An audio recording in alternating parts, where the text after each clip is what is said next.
Podcast relevante, um bate-papo bem maneiro, com gente interessante do mundo inteiro. Eu queria saber o seguinte, a primeira pergunta que eu quero fazer é como e quando foi e qual foi a sua primeira composição? A primeira música que você compôs, você lembra? Você lembra a situação? Você lembra a história? Você lembra como foi a inspiração? E aí você vai me alegrar muito com a sua história. Certamente todos que estão acompanhando. Paulinho Marota primeiro, vamos lá. Bom, ainda bem que você me deu tempo para lembrar aqui. Eu fiquei muito impressionado quando aconteceu em 1988, 89, né, a queda do Muro de Berlim. E a minha primeira composição foi falando sobre o muro. Quando eu vi aquela cena das pessoas em cima do muro com marreta, né, picareta, quebrando o muro, derrubando aquele muro e aquela divisão que havia entre irmãos e amigos de uma mesma cidade, né, de bairros de uma mesma cidade, que era Berlim. Eu fiquei muito feliz com aquilo, fiquei muito emocionado, aquilo me incomodou, assim, me marcou muito.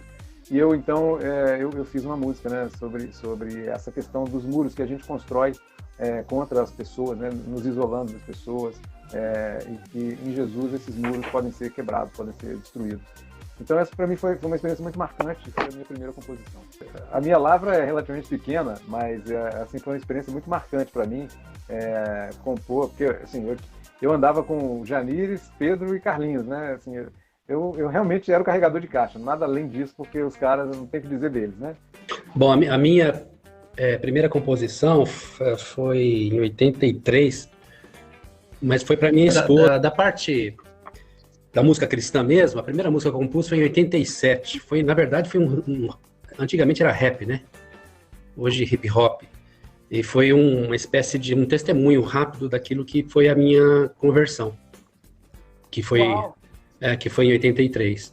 E aí foi a primeira música que a gente gravou. Nós gravamos ela numa fita cassete, uma fita preta que ficou em 88. Nós gravamos. A primeira gravação nossa foi uma fita cassete, Banda Rara. E nós gravamos essa música também junto lá. Não, ela tinha vários nomes, porque era uma música falada, não tinha um refrão, alguma coisa assim, né? Mas era assim, o que eu tenho a te dizer. Muito bom, muito bom. Vamos lá. Chegou outro mestre aí, ó. Chegou outro mestre, ó. Juninho, enquanto o mestre vai chegando, vai ajustando aí a câmera e tal, conta a sua história aí, como é que foi a sua primeira canção, a sua primeira composição. Conta a historinha pra gente aí. Quando o pessoal me conheceu, eu já estava gravando Coração de Pedra, Porque Desesperar, né? Grumari, junto com o Benon e tal. Mas eu já tinha, em 83, eu comecei a compor. E eu compus justamente por um fato inusitado mesmo. É um próprio conflito de gerações dentro da igreja, né? No qual eu estava pertencendo, na Metodista naquela época, dos adultos contra a juventude, trazendo novos cânticos, né, e os idosos lá no inário ou no cantor cristão, né, então aquela disputa de musicalidade. Então aquilo ali me trouxe um sentimento assim de trazer a gente uma convergência, né, da gente se inteirar, né, e não ficar naquela disputa em relação a qual cântico que a gente ia cantar. Então aquilo ali me trouxe inspiração justamente para cantar. Eu fiz uma música, não cheguei a gravar, mas ela foi a minha primeira composição, fruto justamente da intenção de harmonizar, né, esse choque de geração que todos nós passamos até hoje dentro das igrejas. Muito bem. A mesma pergunta, Wilson Santos, e a sua experiência? Conta pra gente a primeira canção que você escreveu e que te traz boas lembranças. Fala pra mim. Todo mundo sabe que eu sou ex-mendigo, né? Todo mundo sabe. E a primeira música que eu fiz foi Nosso Deus é Soberano, né? E eu fiz... A primeira, só, né? É linda. A primeira música... O cara já começa com os dois pés no peito. Já viu? Na primeira ele já começou a ser o menor. Não, eu era mendigo, entendeu? Aí eu fui fazer uma música, eu fiz Nosso Deus é Soberano. É só isso. Nosso Deus é Soberano. E pra uma multidão, né? Eu tava multidão já. Vai, continua aí com isso.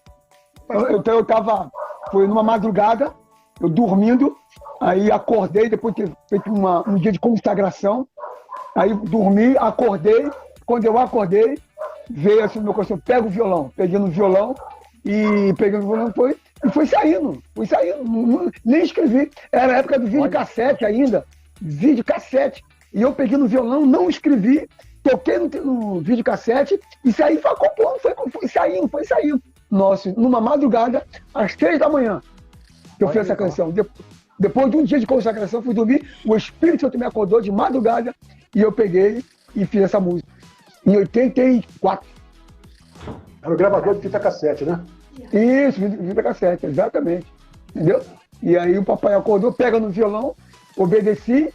Quando eu peguei o violão, fluiu. Ainda bem que tinha um videocassete pra gravar. Cara, maravilhoso. Fala pra mim, Lenilton. Prazer tê-lo conosco, Lenilton. Já vou te apresentando, já vou te dando uma saudação, salve da igreja. Mas saudando já a sua presença aqui com a gente, né? Um prazer tê-lo conosco de novo, Lenilton. E aí você já, na sua saudação, você já diz pra mim qual foi a primeira canção que você escreveu e tem alguma história pra gente? A minha música, na verdade, quando eu saí lá do Colégio Zena, eu vim pro meio evangélico, eu fiquei meio assustado com as músicas que rolavam na igreja. Porque... A minha primeira música que eu compus foi aquela música Corra do Sol se for Meu Nome é Jesus. No meio evangélico, né? Linda. E mais um dia terminar, enfim, o corpo. Eu sou a luz que ilumina o seu viver. Linda. Porque eu tinha aquela influência do Roberto Carlos, né? Sou o caminho que o leva para o céu. Esse é Roberto Carlos, Giliardi, alguma coisa assim. Essas coisas tinham aquela influência. Então, no meio evangélico, eu escrevi essa música nessa onda aí. Foi a primeira que eu escrevi, assim. A primeira não, eu escrevi outras que vocês não conhecem aí, que a gente não chegou a gravar. Mas essa conhecida foi essa aí, foi a primeira que eu escrevi. Ô, Alexandre, você sabe que eu fiz uma live com o Lenilton, fantástica, né? Ele contando as histórias, mas ele me falou algumas coisas sobre a composição e o que eram alguns símbolos da música, inclusive secular. Eu sempre digo isso, que ele acabou com a minha infância porque eu gostava daquela música Chocolate. E ele me disse aí o que significava chocolate para essa turma. Então, ele tem muito... É melhor não. Então, ele tem... É melhor não, viu? Nunca mais eu consegui ouvir a música do mesmo jeito. Então, chocolate... Vamos pular essa parte. Vamos pular. Vamos deixar para uma entrevista mais separada, né? E a gente continua essa pergunta. Ramon, vou te deixar para você fazer uma pergunta, aproveitar. Eu falei de chocolate, a polícia até apareceu aí, rondando em algum lugar. Eu acho que ela sabe a história, hein? Eu acho que ela sabe a história do Lenilton, hein? Sabe. A minha não, dos caras aí do braço de Judas. O pessoal do braço de Judas aí.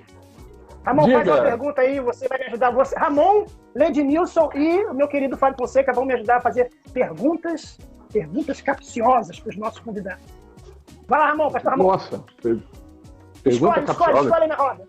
Que é isso. Eu vou fazer, até como eu venho de um contexto paulista, né, paulistano, eu vou fazer pro Natinho, porque, obviamente, a Banda Rara é um marco na música cristã, em São Paulo, fundamentalmente, ali quando surge, né? E perguntar para ele, na época, ele começou aí em 83 a escrever, quais eram os compositores ou as referências que ele tinha nessa época, né? O que chegava? Era um período muito complicado ainda, e que referências ele tinha para composição? Bom, a Banda Rara começou em 85, e as grandes influências da Banda Rara sempre foram algumas bandas americanas do funk, né? Funk americano, tá? Deixar claro, tem que pôr apelido agora no funk, senão fica uma confusão, né? Põe o sobrenome, funk americano, soul music, o R&B e tal, né? Então tinha influência. Na verdade, esse nome funk, que eu dou licença, com licença. Pois não. Esse funk aí, na verdade, o pessoal colocou o nome de funk aí foi um latrocínio, né? Sim. Ao nome funk da música, de respeito à música americana. Você não tem nada a ver com funk. Só que aí. Foi uma usurpação, né? Foi uma usurpação. Mas assim, então aí. Eu digo latrocínio porque foi um roubo de assassinato. É verdade, acabou matando o nome, é verdade. Bom, então, resumindo assim, tinha as influências de fora e de dentro a gente tinha muito ainda as influências. O Paulo lembrou do Janires aí, o Janires 84, 85, ele passou uma temporada em São Paulo. A gente tocou junto com ele também, foi mais meus dois irmãos mais velhos. Mas também, fora Vencedores, né, que tinha Novo Som, essa galera mais dos finalzinho dos anos 60, começo dos anos 70, tá? Que isso, Renan? Essa galerinha aí. Não, Não, deve ser som maior, deve ser som maior. Lenilton já tomou a vacina já, Lenilton? Pô, isso aí, você vai ver o dinossauro, meu filho. Vai pra trás. Vai pra lá. Então, Caramba! é que é muito som e muito tom e muito sol, né? Então, a gente mistura tudo aí. Mas foi isso aí, as influências eram essas, e aí, como tinha, assim, muito esse negócio do rock mesmo, nos anos 70 era rock, né? E eu frequentava ali a comunidade do Ipiranga e também o Tio Cássio, lá no Cristo Salva, onde a minha irmã se converteu, a Jerusa. Ela se converteu em 75 lá, e a gente frequentava a igreja dele, que era a igreja assim, tinha um culto de domingo normal para todos os membros da igreja, e na segunda-feira eram duas mansões assim lá no bairro de Indianópolis, e eles alugaram as duas casas, tiraram a parede do meio da sala, fez uma salona enorme assim, e jogava almofada no chão, desde 74, 75. E aí era só rock pauleira, mano. É lá que... Então era o Cristo Salva, que era a primeira time que se formou lá, né? Tinha o Manga, tinha o Túlio, e depois veio a ser o Oficina e tudo mais, né? Então eram essas influências que a gente tinha. Era o soul music de um lado, da nossa parte, né? E o rock do outro. E aí, em 85, a gente montou a banda, e a banda foi mais pro lado mais soul, mais black, mais R&B e tal. Essas eram as influências, Ramon. Muito bom, muito bom. Led, pode perguntar, Led. Eu vou fazer uma pergunta simples, eu vou pegar leve hoje dessa vez, entendeu? Eu quero saber dos compositores aí, quem é que ficou rico? Quero saber se a ECAD está pagando bem, se continuam recebendo, e se as rádios, elas pagam a ECAD para repassar para vocês. Pergunta capciosa. Você quer que a gente, você tem certeza que você quer que a gente responda isso, cara? Ô, Lenilton, você quer responder em nome de todos nós? Não, assim, eu vou responder por mim, tá? Assim, Eu mesmo. Porque tem cada um tem uma história aí, de repente. Sim, porque vocês são uma referência de uma geração, isso é um fato. Rapidinho, gente, só um momento. Explica pro povo o que é ECAD, porque vão dizer que é o nome de uma igreja. ECAD, igreja. Igreja. Ah, sim. Igreja. ECAD é a igreja congregacional. Eu vou fazer um apanhado, então, rapidinho, do que é o ECAD. Que é o seguinte, quando você recebe os direitos autorais, a gente, o que acontece? O ECAD, que é o escritório central de arrecadação, ele não paga diretamente ao autor, né, ao cantor e tal, ele recebe, na verdade, o ECAD repassa para a associação. Você se filia uma associação, tem várias associações aí, Abramos, assim, você se associa a AMAR, e você ali, você chega lá, você se associa, faz o seu cadastro lá, e, na verdade, o escritório central de arrecadação é uma junção de todas as associações pequenas, Abramos, AMAR, Socimpro e tal, tem seus representantes lá e tal, e fora esse escritório central. Aí eles repassam para essas associações os direitos autorais, entendeu? Que são arrecadados aí e tal, aquela coisa toda. Agora, o direito autoral no Brasil sempre foi meio mascarado, não só para o meio evangélico, né, que deveria ser diferente, mas no meio secular sempre foi muito mascarado. A gente não sabe, cara. A gente já deve ter tomado volta aí direto, aí, de um monte de gente. Nego diz que paga, mas não paga, e tem gente que dá volta, né? Cara, bom, é para falar mesmo, tem certeza? Não, só não fala nome. Só não fala nome. Então tá, tem uma rádio aí que ela... Tem uma rádio, não vou falar o nome dela não, tá? Nem da pista. Tá. Ela era de uma serra aí, a rádio. Então essas rádios que são desses lugares aí, elas pagam um pouco menos de ECAD, porque a torre não é lá no Sumaré. Porque aqui no Sumaré fica mais caro, aquela coisa toda e tal. Rapaz, aí deu um jeitinho, por exemplo, quando foi cobrada essa situação da torre da rádio, que a rádio se mudou para nossa cidade aqui, né? Eu também vou dizer o nome, não vou entregar o nome da situação também. O que acontece? Ela criou um mecanismo lá que ela ficou com a torre como se estivesse no Sumaré ainda. Ou seja, virou uma grande rádio e continua pagando direitos autorais como se fosse uma pequena rádio. Entendeu? Então, cara, são coisas no meio evangélico que não deveriam existir. Aí quando eu ouço ninguém falando de Deus, de debate, essas coisas assim, aí tu fica vendo e fala, cara, aí eu começo a meter o mal nos artistas, não, porque os cantores são estrelas, que não sei o quê, tu fala, parabéns. Né? É aquele negócio, 2 pesos, 2 medidas. Né? Eu vejo a malhação da Lava. Virou igual aquela novela da televisão aí, tal de malhação, nego mete o mal no que interessa, nego esconde. Então, cara, assim, eu vejo acontecer, já vi acontecer muita coisa em relação a direitos autorais. E aí, cara, é isso. Eu vou ficar falando aqui, eu vou virar aqui o debate todo falando de detalhes, é melhor deixar falar esse negócio. Eu quero saber o seguinte, de pastor Wilson Santos, a mesma pergunta que o Led fez ao a galera aí. Pastor Wilson Santos, eu soube que o senhor ficou trilhardário com a música Nosso Deus Soberano. Conta pra gente como é que foi isso pro pastor, porque a sua primeira canção foi Nosso Deus Soberano, e como é que foi isso? Diga, Led, rapidinho, e aí o pastor... Primeiro, antes que ele responda, eu quero fazer uma outra pergunta com um subtítulo dessa tua pergunta aí pro Wilson Santos. Pode fazer. Wilson Santos, você doou os seus direitos autorais para a igreja ou eles são seus? Direitos autorais são meus. Direitos autorais são meus. O problema é o seguinte, eu era muito inocente. Muito inocente, era muito inocente. Quantos vocês eram? Eu nem sabia que existia isso. Eu nem sabia que existia isso. Na verdade, quando eu fui despertar para isso, quando alguém me despertou, já o tempo de ficar rico já tinha passado. De ganhar muito dinheiro, quando eu tocava muito, muito. Quando me falaram, eu sou só a rapa de tacho. Só a rapa de tacho. Entendeu? Deixa eu fazer uma pergunta pra você. Você estava assim no ponto de ônibus, aquele cara míope, né? Tava no ponto de ônibus assim, aí tu fica olhando pra ver qual o ônibus que você vai pegar, o último ônibus, aquele ônibus que vai pro teu bairro lá, né? Se eu perder, eu vou a pé. Aí tu fica lá assim, olhando, aí vem aquele ônibus lá embaixo, aí quando tu chega perto, quando tu estica a mão, já foi, né? Já foi. Já meteu o pé, foi isso que aconteceu, né? Então, na verdade, o que eu tô falando, na época que eu fui legalizado, eu era muito inocente, nem sabia disso, entendeu? Então, quando eu dei entrada, entrei nessa associação aí, e o tempo bom já tinha passado. Mesmo assim, ganhei um dinheiro legal, mas depois só era a rapa da caixa, só rapa. Como até hoje, só rapinha. Infelizmente, não me instruíram, não fui instruído, entendeu? Alguém me perguntou, pastor Wilson, você recebe direitos autorais? Eu nem sabia, não gosto de carne, não sabia nada. E já tinha passado mais ou menos uns 10 anos já, quase 7 anos. Que isso, ó? Sério? Já tinha tocado. Sério.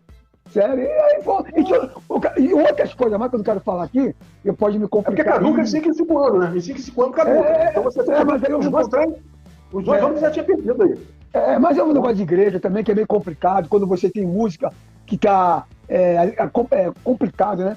Com o negócio de igreja, aí é complicado, muito complicado o negócio, né?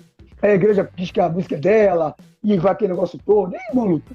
Isso me complicou muito também, Tem uma questão nisso, e é bom lembrar, talvez, olhando aqui, eu não sei se o Natinha, ou eu não sei se a Banda Rara ou se o Rebanhão. O Rebanhão começou primeiro, né? Porque tem a formação de São Paulo, depois para o Rio. O restante veio um pouco depois. É impressionante como a década de 60, 70 e 80, o desconhecimento da grande maioria, alguns sabiam e aproveitaram, mas a grande maioria, no meio cristão, eles não tinham ideia, não existia um mercado. Quando não existia mercado. As pessoas queriam tocar, as pessoas queriam... Isso. Era muito grande. Todo mundo era inocente. Eles queriam pegar a guitarra, tocar na praça para evangelizar, eles queriam fazer parte de um movimento e tal. Não tinha essa visão de mercado. Não tinha.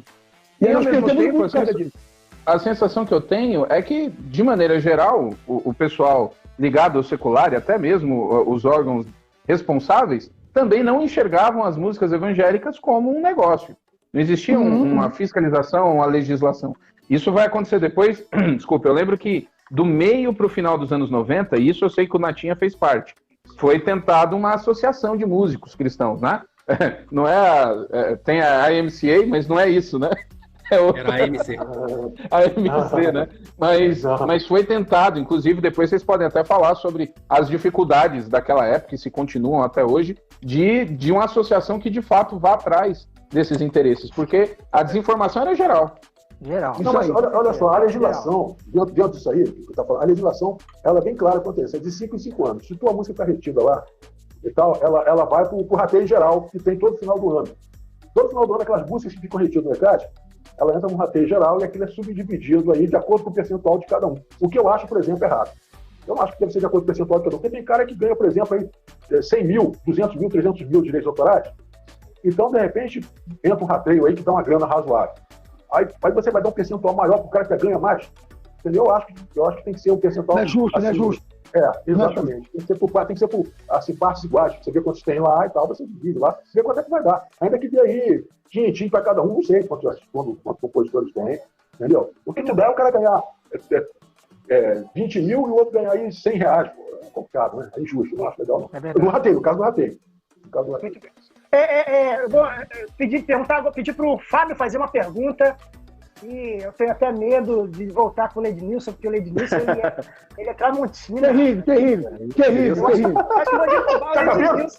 Tá cabelo? Tá pra derrubar ele? Tô com medo dele, rapaz. Lednilson é faca, rapaz. Faca da caveira. Fabião, sua pergunta aí. Rapaz, o negócio o Ramon fala que eu sou meio polêmico, mas o Lednilson é meio complicado em relação a isso. Eu vou fazer mais ou menos. Eu vou dividir aqui a pergunta aqui no tempo, porque eu tive uma experiência entre 99 e 2001. Eu tinha uma programação de rádio. Então, esses 3 anos, eu fiquei mais ou menos, acho que 1 ano, fazendo 3 horas por dia. Então, eu tinha que fazer alguns quadros. E um dos quadros que eu tinha na minha programação era a hora do autor, né, do compositor.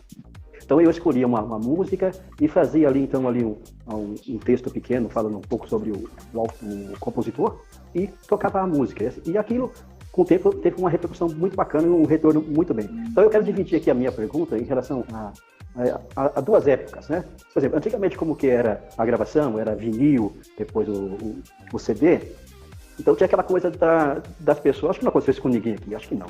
Mas eu vou especular. Algum abençoado lá viu Nosso Deus é Soberano, ele foi lá e gravou, colocou no disco dele e colocou o nome dele como o autor. Isso acho que não aconteceu com ninguém de vocês, né? E agora, com essa época agora de internet, YouTube, essas coisas todas, comigo as aconteceu. pessoas gravam vídeos, né? E grava a música, escolhe uma música lá, grava, faz lá, divulga, ganha dinheiro e ainda não coloca o nome do autor, né? E muitos trocam até a composição. A música de fulano de tal, mas quem compôs foi fulano de tal. Como que vocês conseguem enxergar isso? Tanto na época do disco, da gravação em si, sem autorização, e também agora com o YouTube, gravando vários lives. Live não digo não, mas a própria música mesmo. Pega lá, grava um vídeo oficial e coloca o nome dele lá. Como é que vocês... Excelente pergunta. Eu posso dar minha primeira resposta a respeito disso, porque eu vejo alguns canais fazendo papel de cover, né? Então os caras, eles têm canal de cover e canta tudo. Né? Alguns canais respeitam os autores, falam quem são os autores. Mas tem outros covers que não, que simplesmente não falam. Continuam cantando a música, são canais aí com alto número de seguidores, né? Tem lá seus ranqueamentos de arrecadação lá, e a gente só fica patinando no meio disso, né? A gente já tentou denunciar as plataformas digitais em relação a isso que acontece, mas é um fato, cara. Acontece até o bem intencionado, às vezes a plataforma digital não retém aquele direito e joga pra gente. Tava falando até com o Lenilton sobre isso, falou muito do Dreams, do Spotify e tal, e o pessoal cantando, e a gente falou, cara, mas isso não caiu aqui pra mim. Não veio, cara. Você puxa o extrato lá, por exemplo, eu tô na UBC, eu puxo o extrato lá, você não vê que aquilo ali veio pra você. E continua. Enquanto isso, o cara tá botando anúncios dentro da música sua, tá botando comercial, tá fazendo monetizando. Patrocínio, né? E você ali, que foi o cara que criou, que compôs, você simplesmente fica vendo. Então, a jurisprudência hoje ficou muito, muito difícil. Já estão falando que vão tirar o ICRC, né? Que é o nacional, e vão criar um agora internacional, justamente para que tenha um processo regulatório mais justo. Inclusive, não sei se foi o John Lennon, não sei, ele propôs isso porque estava escancarado. Já está escancarado na Europa e nos Estados Unidos, o pessoal fazer isso, e as plataformas digitais não têm um meio regulatório em relação a isso. E tem um agravante aí, ouso dizer que a maioria dessa turma que está fazendo cover nem sabe quem são os compositores. Eles nem conhecem, porque a gente já estamos em 2021 enfim, aí é uma outra discussão sobre a qualidade das letras atuais e tal, mas tem uma quantidade grande de pessoas que estão regravando clássicos. Você pega um Eli Soares da vida, que tem um projeto inteiro sobre isso, e faz, às vezes, até feat, faz parceria, o Álvaro Tito aparece, aquela coisa toda, e a galera da nova geração já acha que aquelas músicas são do Eli Soares, e aí quando eles fazem cover do Eli Soares, o Eli Soares está cantando a música do Rebanhão. Então, isso é muito louco. Cover do cover. Tem um vídeo que eu até postei nas minhas redes sociais lá, de uma banda católica cantando Estrela da Manhã. Eles botam o autor Marcos Góes. Olha aí, Natinha. Muito. Já pode já mandar. A Tia deve conhecer o vídeo. Já pode mandar o turma não telefone. conhece. Que tem 1 milhão de visualização e vem Estrela da Manhã, Marcos Góes. Que é justamente o que o Ramon falou. Aí eles Marcos mandam, Góes cantando. aí o YouTube manda você denunciar, você tem que fazer uma contraprova. É uma coisa doida, cara. E não chega a resultado nenhum. Eu vou fazer, se você me permite, eu vou fazer um adendo sobre essa coisa aí, da questão do. Eu acho que o autor no Brasil, não só o evangélico, né? O autor no Brasil, de uma maneira geral, é muito respeitado. Né? Você vê aí nos vídeos, né? Nas músicas que são publicadas aí na internet, esses sites de letras, aí você vê lá, né? Coração de Pedra. Né? Foi o Júnior que compôs, né? Essa canção, não é isso? Eu e Benon. Você e Benon. Não é Júnior e Benon. Aí o cara vai lá, bota lá a letra, Coração de Pedra, aí ele põe ali, vamos supor que alguém grave, aí ele bota lá, Banda Flores do Amanhã, aí bota lá. Aí o nome do cara fica lá no rodapé, que nego nem levanta aquilo pra ver, velho. Não vê. Tá me entendendo? Fica depois de uma opção de anúncio. Exatamente. Tem que vir. Ali o cara já ganhou já a festa dele, já. Exatamente. Exatamente, tem que vir ali o nome da música, aí, ali, do lado, o nome do autor, que é do lado da música, a assinatura do cara, o lance do cara, velho, é a obra dele. E aí vem o cantor, velho, o cantor da banda, intérprete, fulano de tal. Ué, a obra do cara, a obra não é da banda, não é do cantor, não é da cantora, velho. Como é que você bota o nome? Bota o nome da música do cara e bota o nome do cantor, do artista do lado. Poxa, não existe. Bota o nome da música, bota ali o nome pequeno, ali o nome do autor do lado e bota intérprete, fulano de tal. O YouTube é muito cínico nessa hora. Ele chega assim, ó, você tem que reivindicar aquilo ali. Pô, bicho, se tem o CD Baby, tem o NRPM, que já fazem esse filtro, né? Pô, dentro das plataformas digitais, a gente ainda tem que fazer a nossa reivindicação, cara. Quer dizer, os caras já levam um percentual da nossa música. Aí tem uma questão, o Natinha vai falar, só levantando a bola aqui uma questão, porque no meio evangélico é ainda pior, porque o pessoal não sabe mesmo, as pessoas aprendem a música no acampamento, aprendem a música na rádio e tal, e passa, e os grupos de louvor vão tocando, então a gente pega ali, se você for puxar, e aí eu vou pegar algo que até é importante para a história da música, o pessoal do Rio sabe muito bem, as vigílias que tinha lá em Bento Ribeiro, que é onde o próprio Marcos Góes surgiu, a turma gravava lá sem nem fazer ideia quem eram os compositores. Verdade. E aquilo foi gravado e foi a vigília. Você pega. Eu passei muito tempo achando que algumas músicas eram do Marcos Góes, e não eram, né? Eram de outros, inclusive a própria Estrela da Manhã. Então, dentro da igreja evangélica, acredito que o Natinha vai falar um pouco sobre isso também, isso é até mais profundo. Sim, verdade. Natinha, por gentileza. Nos anos 80 tinha uma máxima que era assim: a gravadora ia gravar um hino, não sabia quem era o autor. Aí botava assim, DR. Lembra disso, Lenilton? Aí tu vinha lá na capa do disco, aí vinha assim, o senhor é meu pastor. De quem é essa? Eu não sei, eu aprendi na igreja, irmão. Eu tô cantando, é o maior sucesso, bota DR aí. Aí eu botava DR. Tinha muito DR nos discos. Lédio, pastor Natinha, por gentileza. Então, essa história de direitos autorais é uma história que eu mesmo luto há muitos anos, há muitas décadas e tudo mais. Desde que eu assinei o primeiro contrato, e a gravadora que eu assinei, o primeiro contrato com a Banda Rara, é a mesma que o Paulinho e o Rebanhão assinaram, a mesma gravadora. Tá aí. Paulinho tá aqui embaixo, tá aqui, tá sorrindo. Não aparece todo mundo, mas tá todo mundo aí. E aí a gente assinou o contrato, pode assinar aqui, beleza e tal, pá. Isso foi em 89, julho de 89. E aí ali eu também estava assinando o direito de edição da minha música, da Estrela da Manhã. Olha o perigo. Para a BMG, Ariola, sem eu saber. Nossa. Sem eu saber, estava assinando. Por aí. E aí o que aconteceu? Essa música foi para a BMG Ariola, que depois foi vendida agora para a Universal. E o resumo da obra, depois de 30 anos, 32 anos, eu estou brigando na justiça com a Universal por conta de direitos autorais não repassados para mim. Os últimos 30 anos. 30 anos. Então, e essa música aí. Já tem quanto tempo esse processo aí que você já fez? Não, esse processo é recente agora, o ano passado que eu comecei. Então é um processo lento, demorado, e ainda vai mais alguns anos, e vai apelação, e é uma coisa muito louca. Então o Ramon citou agora que a gente, em 94, eu e o pastor Ademar de Campos e o pastor Nelson Bomilca, nós nos reunimos informalmente lá no gabinete da Igreja Pedra Viva, em São Paulo, E lá a gente começou a compartilhar essas coisas, problema de música, direito autoral, gravação, e isso, aquilo. E, de repente, lá mesmo nasceu esse sonho e a gente acabou ampliando para uma associação de músicos cristãos do Brasil, que era a AMC. Aí veio bastante músicos e pastores, músicos, cantores, muita gente participou. O Bené Gomes, o Azaf, Massal, o Manga, vários compositores, músicos, né, João Alexandre, enfim. Aí a gente começou a tentar organizar aquilo que é um sonho utópico e impossível. Impossível. Então, a gente tentou se organizar e começamos a fazer seminários e congressos pelo país, reunindo músicos, tentando arrebanhar esses músicos em torno dessa associação para que a gente pudesse ser uma voz ativa contra esses grandes conglomerados de gravadoras e das redes de rádio, que já eram poderosas na época, né? Tinha uma rádio no Rio, nos anos 80, e outra que nasceu no final dos anos 80 em São Paulo, mas ambas dirigidas ligadas à igreja, o pessoal, o nosso meio, como é que é legal, né? Ligadas a algumas igrejas, mega igrejas, que têm como líderes homens. Eu vou parar por aqui.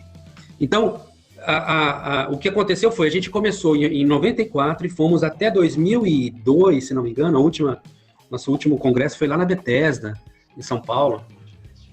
Foi lá. E é impossível, foi impossível. Nós montamos uma diretoria jurídica, contratamos advogados, tínhamos 2 advogados, bons advogados, e furar o bloqueio desse cartel, desse sistema articulado, era impossível. Impossível por 2 motivos. Primeiro, que é muito grande, muito poderoso.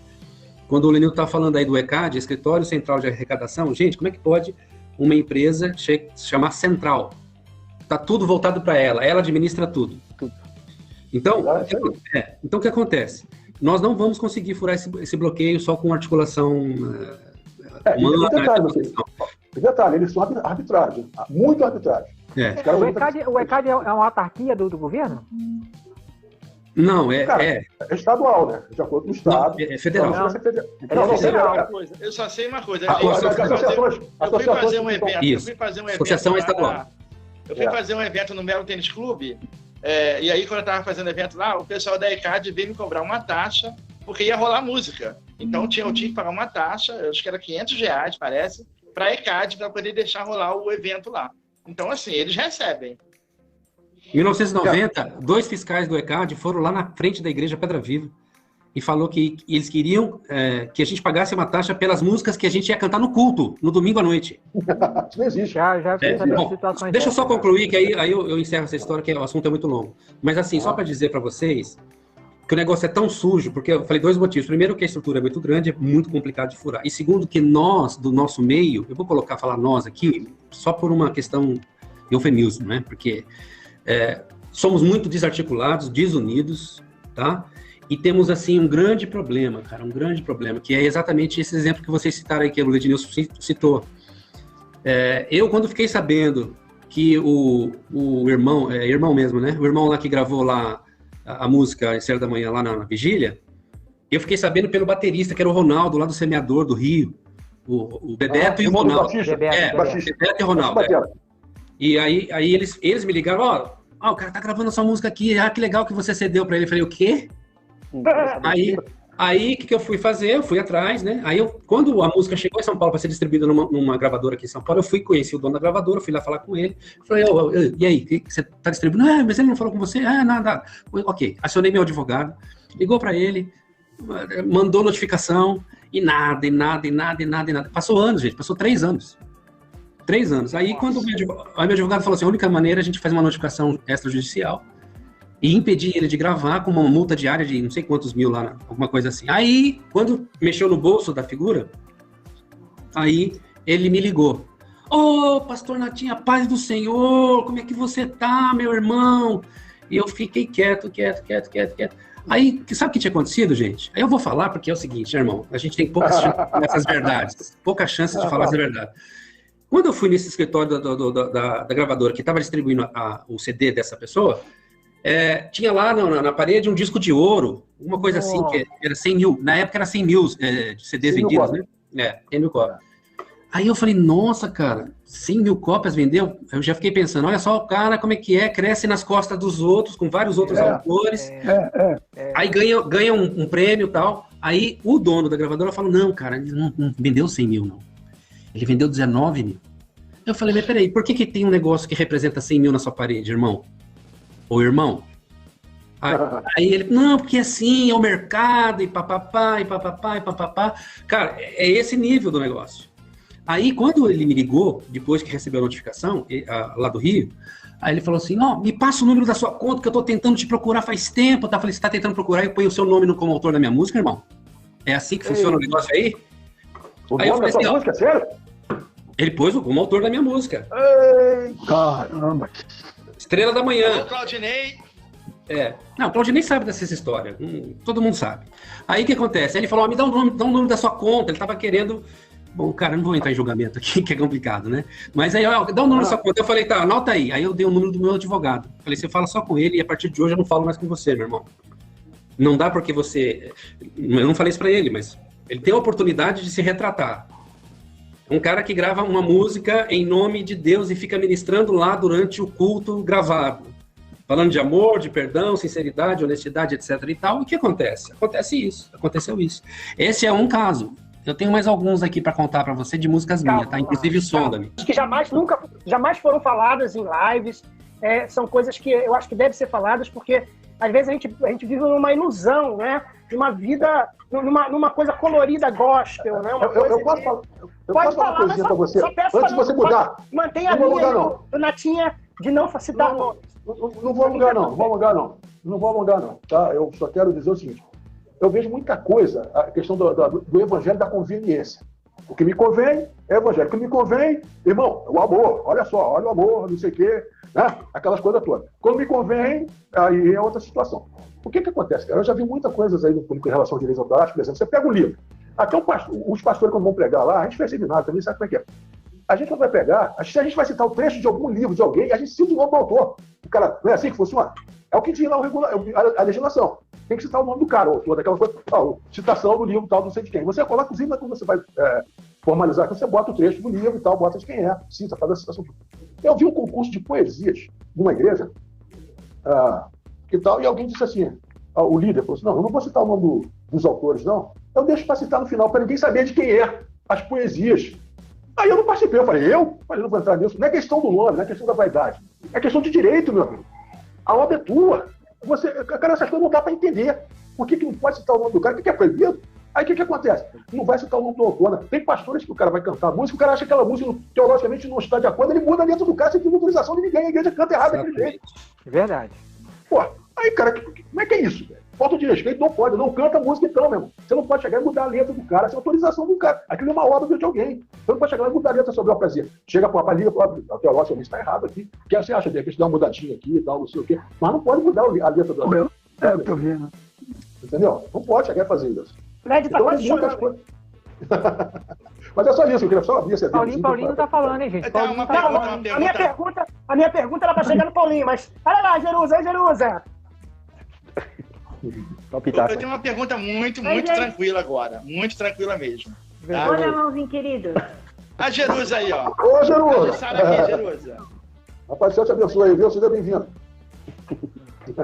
Eu tenho uma pergunta, Alexandre, bem tranquila, bem tranquila. Ah, tô com medo.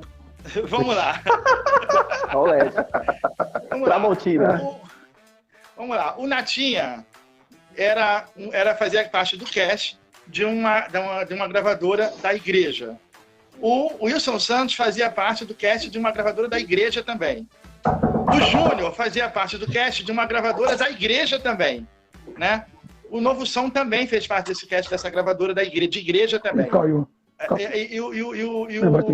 E o Paulinho Marota também. A pergunta que eu quero fazer é a seguinte: é desconfortável processar a igreja? Tem esse peso na hora de processar, na hora de querer o direito? Não, é da igreja, vamos deixar porque é o reino. Ou não, é faca na caveira? Como é que é isso? Eu aprendi a duras penas, Led, que tem que ser com os dois pés no peito.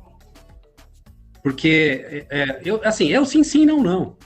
Por exemplo, nesse caso agora, que eu tô com essa gravadora, por causa da Estrela da Manhã, que foi vendida, a editora para ela, aquele rolo todo, e não repassou nada, a gente foi na minha associação para fazer um levantamento das obras que eu tenho lá registrado. Nós fomos nessa gravadora que adquiriu a editora e fomos nessa antiga gravadora que fez o contrato com a gente lá em 89. Paulinho sabe o nome da gravadora. Eu não vou dizer qual é. Não precisa falar. E acontece o seguinte, aí levantaram o endereço dessa gravadora.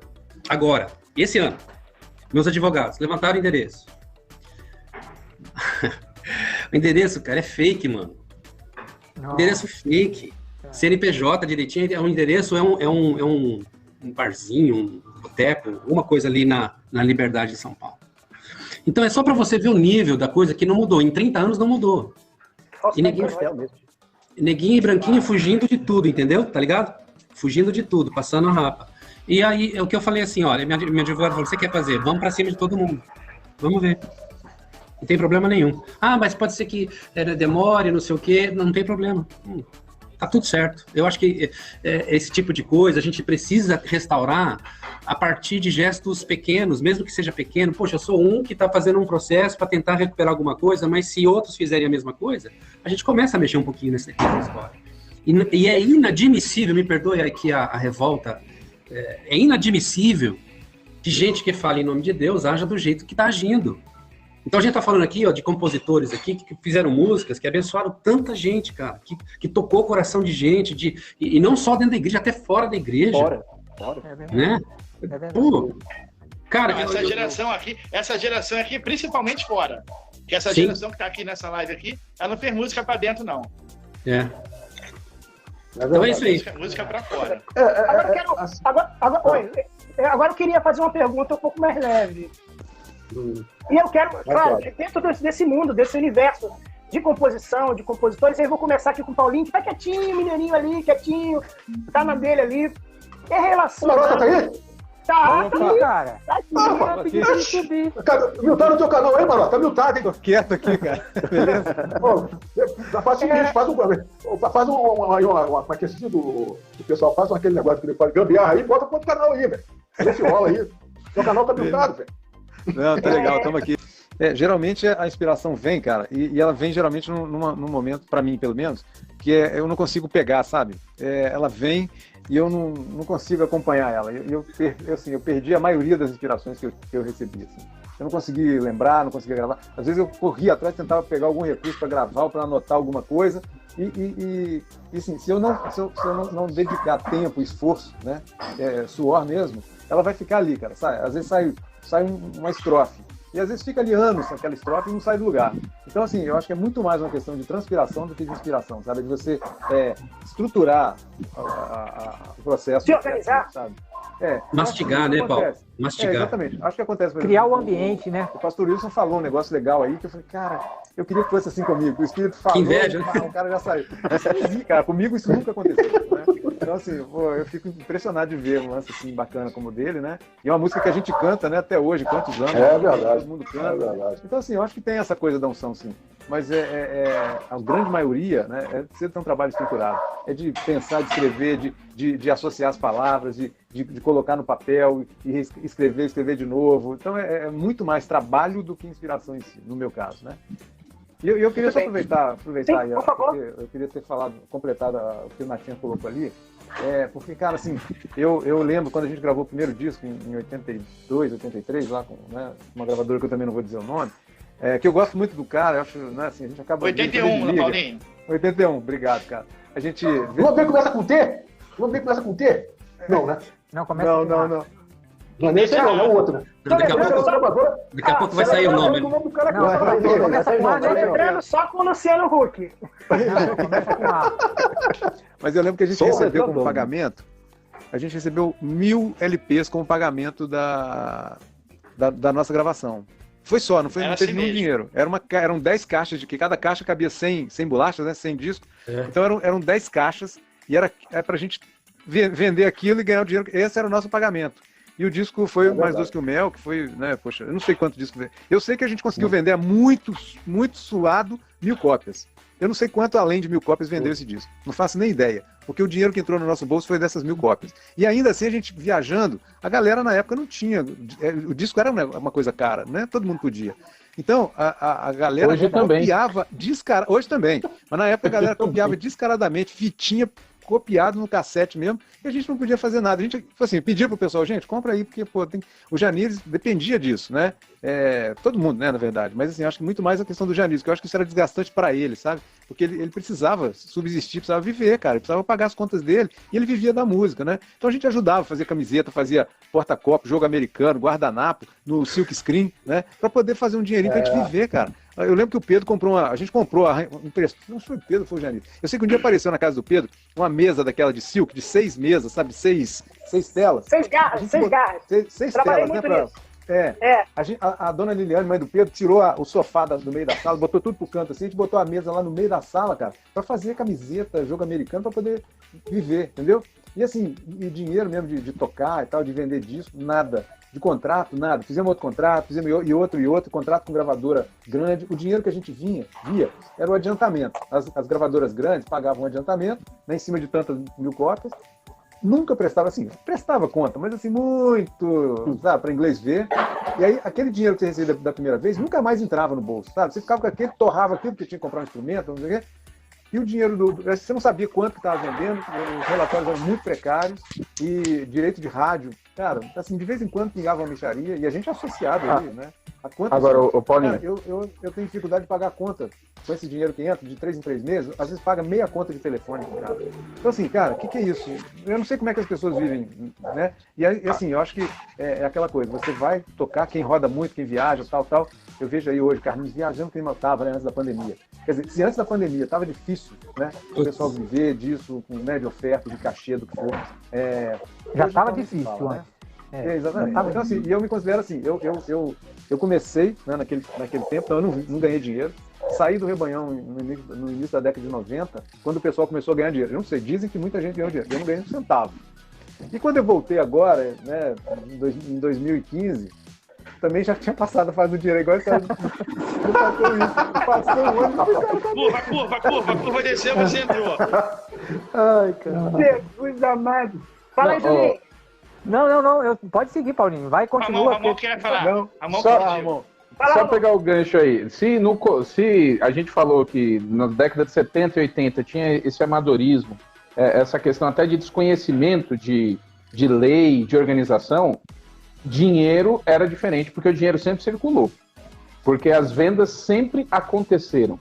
Então, vocês, e a gente fica ouvindo aqui a história, e eu estava fazendo uma conta rápida aqui da quantidade de músicas, porque não estamos falando só do famoso sucesso de uma música só. Não estamos falando de gente que escreveu aqui uma letra que explodiu e sumiu. Estamos falando de pessoas que têm uma vida com, não uma, mas várias músicas que são históricas, assim, são músicas que fazem parte da trilha sonora. E vendia, né? Ele falou, o mais doce que o meu... Esses discos foram vendidos, assim. Esse dinheiro não foi pro bolso de vocês, mas foi pro bolso de alguém. Porque o dinheiro sempre circulou no meio cristão, as vendas sempre foram impressionantes, tá? Então, esse é um ponto triste, né? A gente só pode dizer isso, porque o dinheiro não foi para quem de direito, no caso, mas que o dinheiro sempre circulou, e circula até hoje, circula. E além disso... Lamentavelmente. E a gente fica de fora ainda. Tanta Coisa coisa mudou tecnologia, mudou plataforma digital para lá, plataforma digital para cá, e eu tava falando com o Lenilton. Lenilton, como é que tá o negócio de Spotify, Dreams, e como é que tá esse negócio? Cara, uma merreca. Eu falei, ih, rapaz, como é que... Não mudou. A coisa agora não tá no digital, né? A tecnologia agora não tá peneirando mais isso, tá de forma, né, mais organizada, saiu do papel de pão, agora foi para uma coisa mais... Pelo contrário, cara, eu particularmente, a minha própria experiência, eu tenho aí pelo menos umas 15 músicas que tiveram uma boa execução, e não corresponde, cara. Não corresponde. É até pior do que o direito autoral. Se a gente for pegar o que a gente recebe. Né? Você vai para plataforma digital, a mesma coisa, cara. Hoje você só ganha dinheiro no digital se você tiver patrocínio ali dentro, no seu canal. Para você ter uma ideia, hoje o que você pode fazer? Olha, 2 casos que acontecem. Ou a pessoa chega assim e fala, ô Lenilton, ô Júnior, ô Natinha, ô Pedro, você chega assim, olha, você precisa de R$5.000 para me entregar para mim, para minha empresa, eu vou fazer o negócio para você. Aí eu te cobro mais 4, 5 mil que o YouTube vai fazer lá para monetizar a situação, para jogar para um público aí de 100 mil pessoas, 200 mil pessoas. Aí amanhã algo meu estoura aí, dessa forma. O Fábio tá famoso agora, porque agora tem milhões de views, né? Né? Então são coisas que você não tem mais aquela contagem do disco. Tantas pessoas comprou o disco. Você tem o disco na mão, são todas cópias, porque todas as pessoas que compraram aquilo lá. Ou você chega, que já fizeram comigo, acho que em 2015, mais ou menos, o Gesiel tinha feito 2 coletâneas para Jerusa. Aí quando a gente começou a fazer alguns eventos, divulgar, e o pessoal começou a ouvir que estava cantando de novo e que a banda estava assim, se programando para fazer o lançamento em 2015, falaram, olha, Fábio, você quer a Jerusa ou a banda rara no Grammy? Eu falei, como assim? Você me dá tantos mil, aí você custeia a viagem, a passagem aérea, o hotel, a comida, os 5 dias que você vai ficar lá, e eu cobro tanto, e ela recebe o prêmio Grammy, ou a banda rara recebe o prêmio Grammy. Eu falei, é simples assim, né? Então, quer dizer, é totalmente uma coisa que você não tem. Views, fulano de tal tem milhões de views. Mas são milhões de pessoas que estão... Essa que é a minha intriga e a minha situação que eu fico, porque eu vejo os dois lados. O lado do próprio artista, como o lado de rádio também. Entendeu? Aí você vê uma situação dificílima. Eu já passei por situações assim, complicadíssimas que eu ficava preocupado em relação a isso. Falei, aonde vai parar isso? Eu falava isso há 15 anos atrás. Eu falei, aonde vai parar isso? Como é que vai ficar essa situação? A música vai acabar virando, eu falava isso, vai acabar virando lixo. Algo que pro mundo tudo bem, mas nós como cristãos tem que ser algo diferente. Né? Isso eu falava 15, 20 anos atrás. E hoje a gente vê a situação que está, e isso eu fico muito indignado. Às vezes eu até evito fazer alguns certos comentários, porque eu falo abertamente, eu falo, poxa vida, isso é uma problemática, né? Para não falar outra coisa. E acontece com o locutor também? Claro, eu vou no Senac, eu pago, eu estudo. Né? Eu, por exemplo, já tive aula com professores, alguns locutores da Rádio Gazeta, Rádio isso aqui, gasto o meu tempo, faço o meu trabalho, fiz curso de locução comercial para fazer um trabalho legal. Aí eu chego que eu já fiz muito Carrefour, já fiz muito lojas americanas, fiz algumas outras lojas, pernambucanas e tal.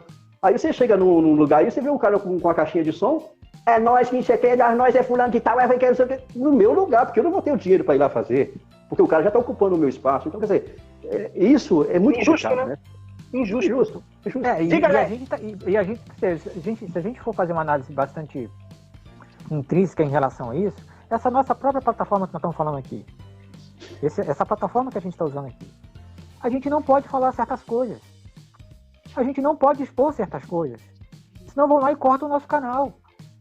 Censuram ele. Exato. Então, essa falsa democracia que a internet dá, né, não deixa a gente ser o que a gente é. A gente não pode expor o que a gente...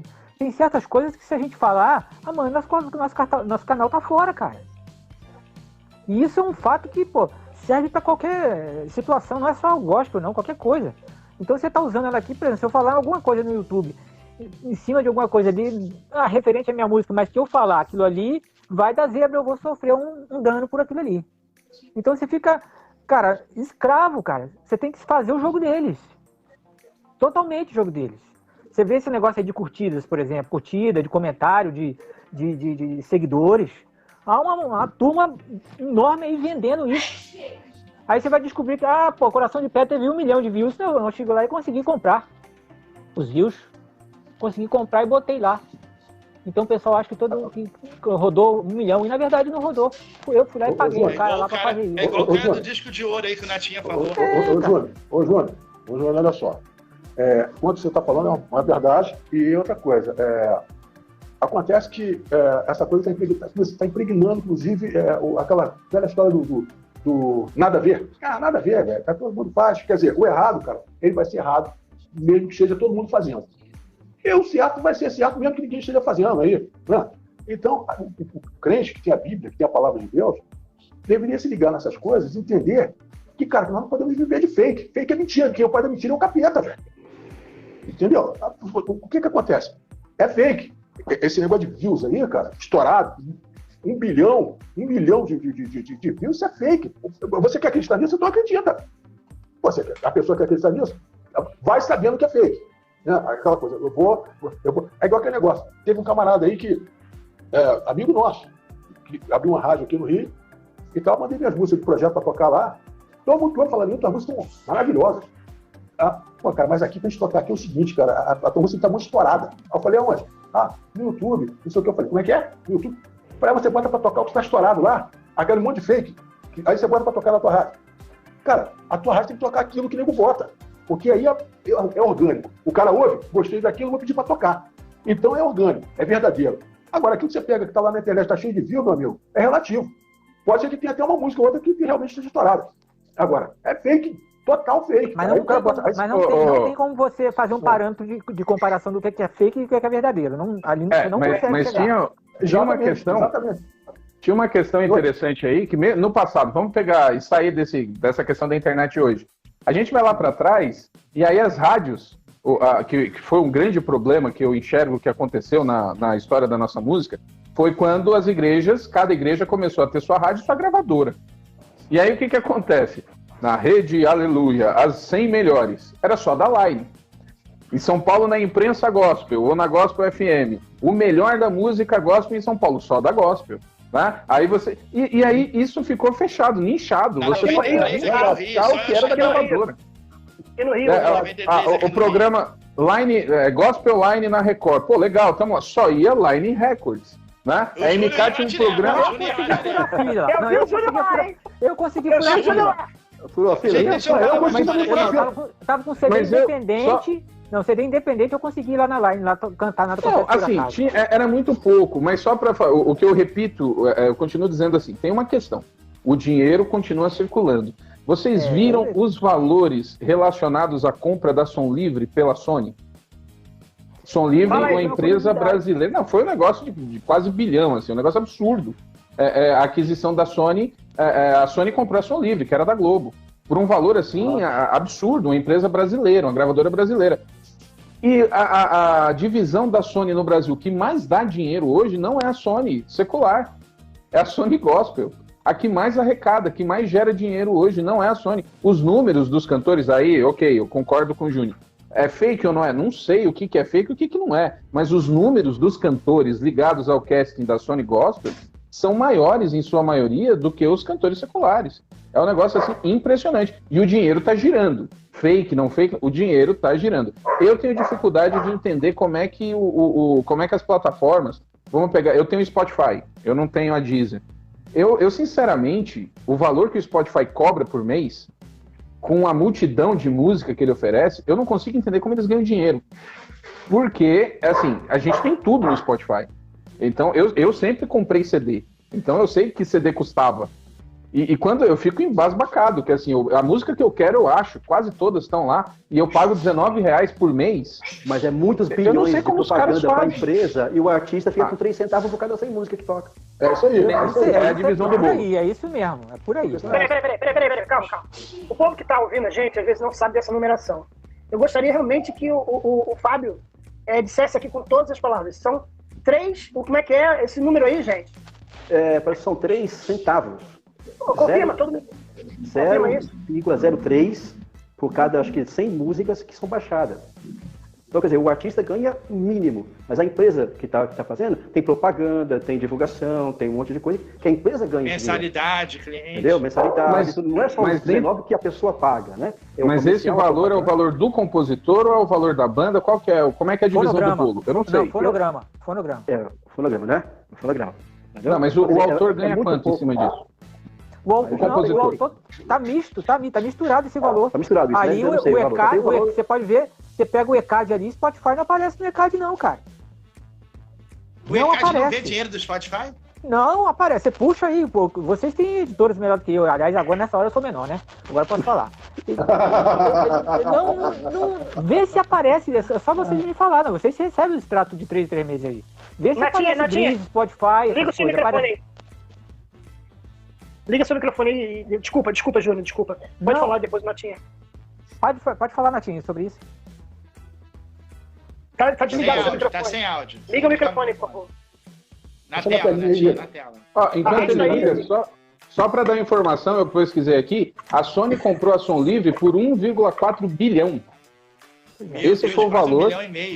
Quase 1,5 bilhão na Som Livre, que é basicamente nacional. O dinheiro continua circulando, a não ser que seja uma grande Agora, só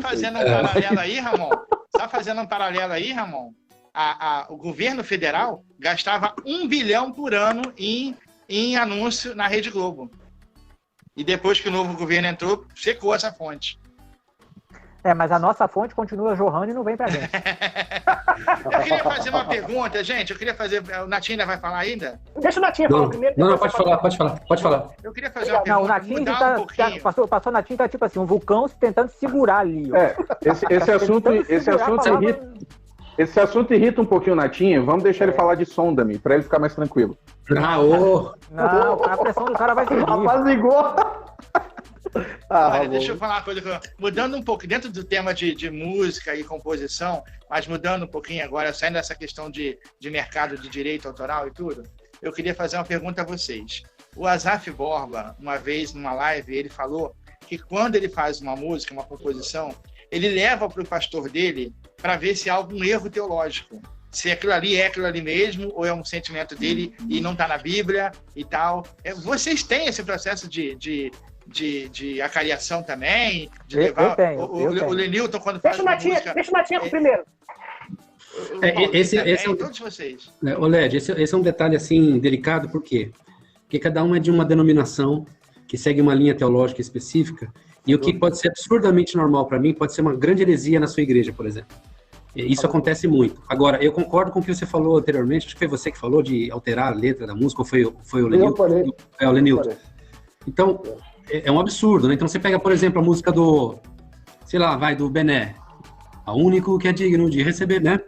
Aí ele, coroamos a ti, ó Rei Jesus. Isso, essa foi uma que eu vi trocar. Ninguém ficou louco, como nós podemos coroar aquele que já é rei? Coroado, isso aí. Caramba, bicho. Aí eu falei, interpreta de uma forma mais simples. Ele está coroando ele no seu coração. O seu coração é o trono de Deus. Por exemplo, esses caras passam longe. Então eu acho delicado, Led, a gente pensar nesse aspecto, porque vai ter esses cruzamentos aí. Agora, alterar a letra de uma música, isso é adultério. Você está adulterando, você está transformando aquilo que não é seu, tocando naquilo que não é seu. E isso acontece se for enumerar aqui as coisas que acontecem no nosso meio, gente, vocês que têm cabelo vão ficar arrepiados, bicho. O negócio é feio. Feio. Paulinho se safou. Não é, Paulinho? Eles que têm cabelo vão ficar assim. Eu vou falar uma história para vocês. 1968. 68. Sou dessa época não. Eu nasci em 67. Não, nasci em 67. Agora, eu sou de 63, a melhor safra que teve. Eu sou de 62. O meu pai vendia discos. Ele era pastor de uma igreja, uma denominação, em São Paulo, capital. E ele comprava e vendia discos para ajudar na provisão dele. Tinha 4 filhos para criar e a igreja pagava um salário mínimo. Não era culpa da igreja, era questão da realidade mesmo da igreja. E ele ele reuniu a igreja e falou assim, gente, eu preciso alimentar meus 4 fiotes aqui, então eu queria pedir para os irmãos me liberarem para eu poder vender alguma coisa, eu estou pensando em vender disco, e discos evangélicos, né? Então tinha 2 grandes gravadoras na época, e ele começou a vender. E aí, aconteceu o seguinte, ele tinha um cantor muito famoso dos anos 70, que na época vendia disco junto com ele, e ele tinha uma história de que ele entrou numa gravadora para gravar uma música, esse cantor, e o cara da gravadora falou assim, você não vai gravar essa música não. Eu falei, mas como não, é minha? Eu falei, não, você não pode gravar ela. Mas como assim, é minha música? Não, você não vai gravar. Mas música é minha, pô, eu vou gravar. Ele, não, você não vai gravar. E se você gravar, talvez você não acorde amanhã, irmão. Opa! É desse nível. Eu não vou falar por isso, cara. Tipo assim, não, você vai olhar pra cima e vai ver a grama nascer por baixo. Entendeu? Nesse nível. Então, assim, tô falando dos anos 60. Em que o negócio estava começando a embrionar, era embrionário ainda e tudo mais. Então, o nosso nível, assim, nunca foi diferente em termos de agressão comercial. A agressividade comercial sempre foi nesse mesmo nível. Não estou aqui querendo julgar, porque é possível que essa pessoa não era cristã ou não era convertida, estava usando... Você sabe que muita gente sobe no púlpito hoje que fala em nome de Deus, não tem nada a ver com Deus. Então, tudo isso acontece no nosso meio. Mas eu estou falando o seguinte, que nós estamos vivendo assim, muitas vezes iludidos com determinados contratos que a gente assina, com expectativas que não são lançadas com gravadoras, com empresários, com pastores, com bispos, com igrejas, com pessoas que falam em nome de Deus, usam o dom e o talento que tem muita gente, cara, mas tem muita gente com tanto talento aí no nosso meio, que nem, sequer nunca gravou uma música. Sequer nunca gravou, mas já teve músicas suas que foram gravadas por outras pessoas e tudo mais. Eu, em 91, quando a gente foi tocar em Belém do Pará, a primeira vez a gente foi tocar em Belém do Pará, em 91, chegamos lá na Igreja Batista, tava tudo certinho e tal, não sei o quê. Quando a gente foi para um ginásio para tocar, fazer a apresentação, aí começamos a tocar Estrela da Manhã, e eu, muito ingênuo, comecei a tocar, a gente queria ensinar uma música para vocês e tal. Quando deu o primeiro acorde, a primeira frase, todo mundo saiu cantando. Eu falei, você já conhece essa música? E nessa época, a gente só tinha as duas ou três grandes rádios, uma no Rio de Janeiro e duas em São Paulo. Então não era um negócio que viajava assim, dessa forma tecnológica, era no boca a boca, era na intuição, na inspiração, aquela coisa orgânica, como foi falado aqui, exatamente. Então o que eu vejo é que a gente precisa voltar talvez a essa raiz. Aproveitar aqui o nosso meio aqui, voltar ao primeiro amor, né, Paulinho? Voltar a esse primeiro amor dessa coisa simples, dinâmica, orgânica, mano a mano, porque se a gente for somente contar com essas coisas, em termos de tecnologia, de arranjos, de contratos, de pessoas, de nomes, de instituições, a gente vai fatalmente entrar de novo no círculo vicioso. E que é prisão. Existem movimentos nesse sentido, né? Já existem movimentos nesse sentido, né? Eu acho que esse movimento deve ser... Eu sou totalmente a favor, tanto é que, assim, coloco para vocês, se você está vendo aí a visualização de quantas pessoas estão nos assistindo agora, né? Para muitos, essa live não tem importância. Verdade. Nossa live é realmente preconceituosamente desclassificada. Olha, isso aqui, olha aí, olha a quantidade de pessoas que estão assistindo. Então, se não botar um viewzinho lá por fora, né, para poder encaixar e dar potência, para dar aquele arranque na visualização, não dá. Então, por mais preciosa que seja nosso bate-papo aqui, não teve aquele arranque que todo mundo queria que tivesse. E assim é o público que assiste a gente. A gente pegar essa gravação hoje, botar no YouTube, aparecer esse númerozinho, só tem isso aí, não sei o quê, só tem esse númerozinho. Mas tem um sistema fazendo a filtragem disso aí, não deixando que tenha mais views. Então isso aí já é um autocontrole que a tecnologia de hoje promove. O pastor Renan sabe disso. Tem muita coisa que a próprio sistema hoje das plataformas digitais aí faz, as redes sociais fazem. Esse cerceamento de controle de visualização. Se a gente tivesse pagando, Alexandre, se a gente tivesse pagando essa live hoje aí, com certeza tinha muita gente. Muita gente. O sistema hoje. Então me ofereceram. Falaram assim, poxa, você não chegou a 1.000 seguidores? Falaram pra mim, você não chegou, rapaz, eu tenho um jeitinho de você chegar a 1.000 seguidores, 4.000 horas, facinho. Eu falei, mas como é isso? Você vai me ajudar? Ai, meu Deus, a ingenuidade é pouco. Não, você vai me ajudar a compartilhar? Não, vai ter que ter um cara que tu paga aí, tu paga um negócio aí, tu chega a 1.000 rapidinho, 4.000 horas, já começa a monetizar. Eu falei, mas eu quero que a pessoa goste de assistir meu canal. Ele falou, então você não vai chegar a 1.000. Você não vai chegar a 1.000. Mas dentro dessa questão, a gente tem um ponto aí que o Natinha colocou dos eventos. Eu até ia perguntar se era o famoso Louvor Norte que vocês tinham participado lá, porque era um mega evento. É um mega evento que tem no Norte. Nós tínhamos, no tempo pré-internet, principalmente nos anos 90, a gente tinha a questão do boca a boca muito forte. Tanto que as pessoas não sabiam se o que vendia era o que a igreja cantava, se vendia porque a igreja cantava, ou se a igreja cantava porque vendia, tinha umas coisas assim. E a música produzia, assim, verdadeiros fenômenos em termos de venda. Eu lembro até hoje, quando eu trabalhava na Aliança, eu trabalhava no setor de vendas. E de repente, ali, 2005, começou o pessoal ligar querendo Fernandinho Faz Chover. Lembro até hoje. Ninguém sabia quem era em São Paulo. E aí a gente olhava e falou, que Fernandinho Faz Chover, isso é o quê? Pagode? Isso é samba? De onde vem? Né? A gente não sabia. E o Fernandinho estourou, a Faz Chover, primeira. Ele estourou porque cantou a música num congresso de células lá no Rio de Janeiro. E a música... Isso, e o pessoal levou a música e foi, aquela coisa toda virou um fenômeno. Hoje, 2021, já virou a chave na maioria das igrejas. Os grupos de louvor já são aí pelos filhos, pelos netos. É a geração da internet. É o pessoal que, para escolher música, vai no YouTube.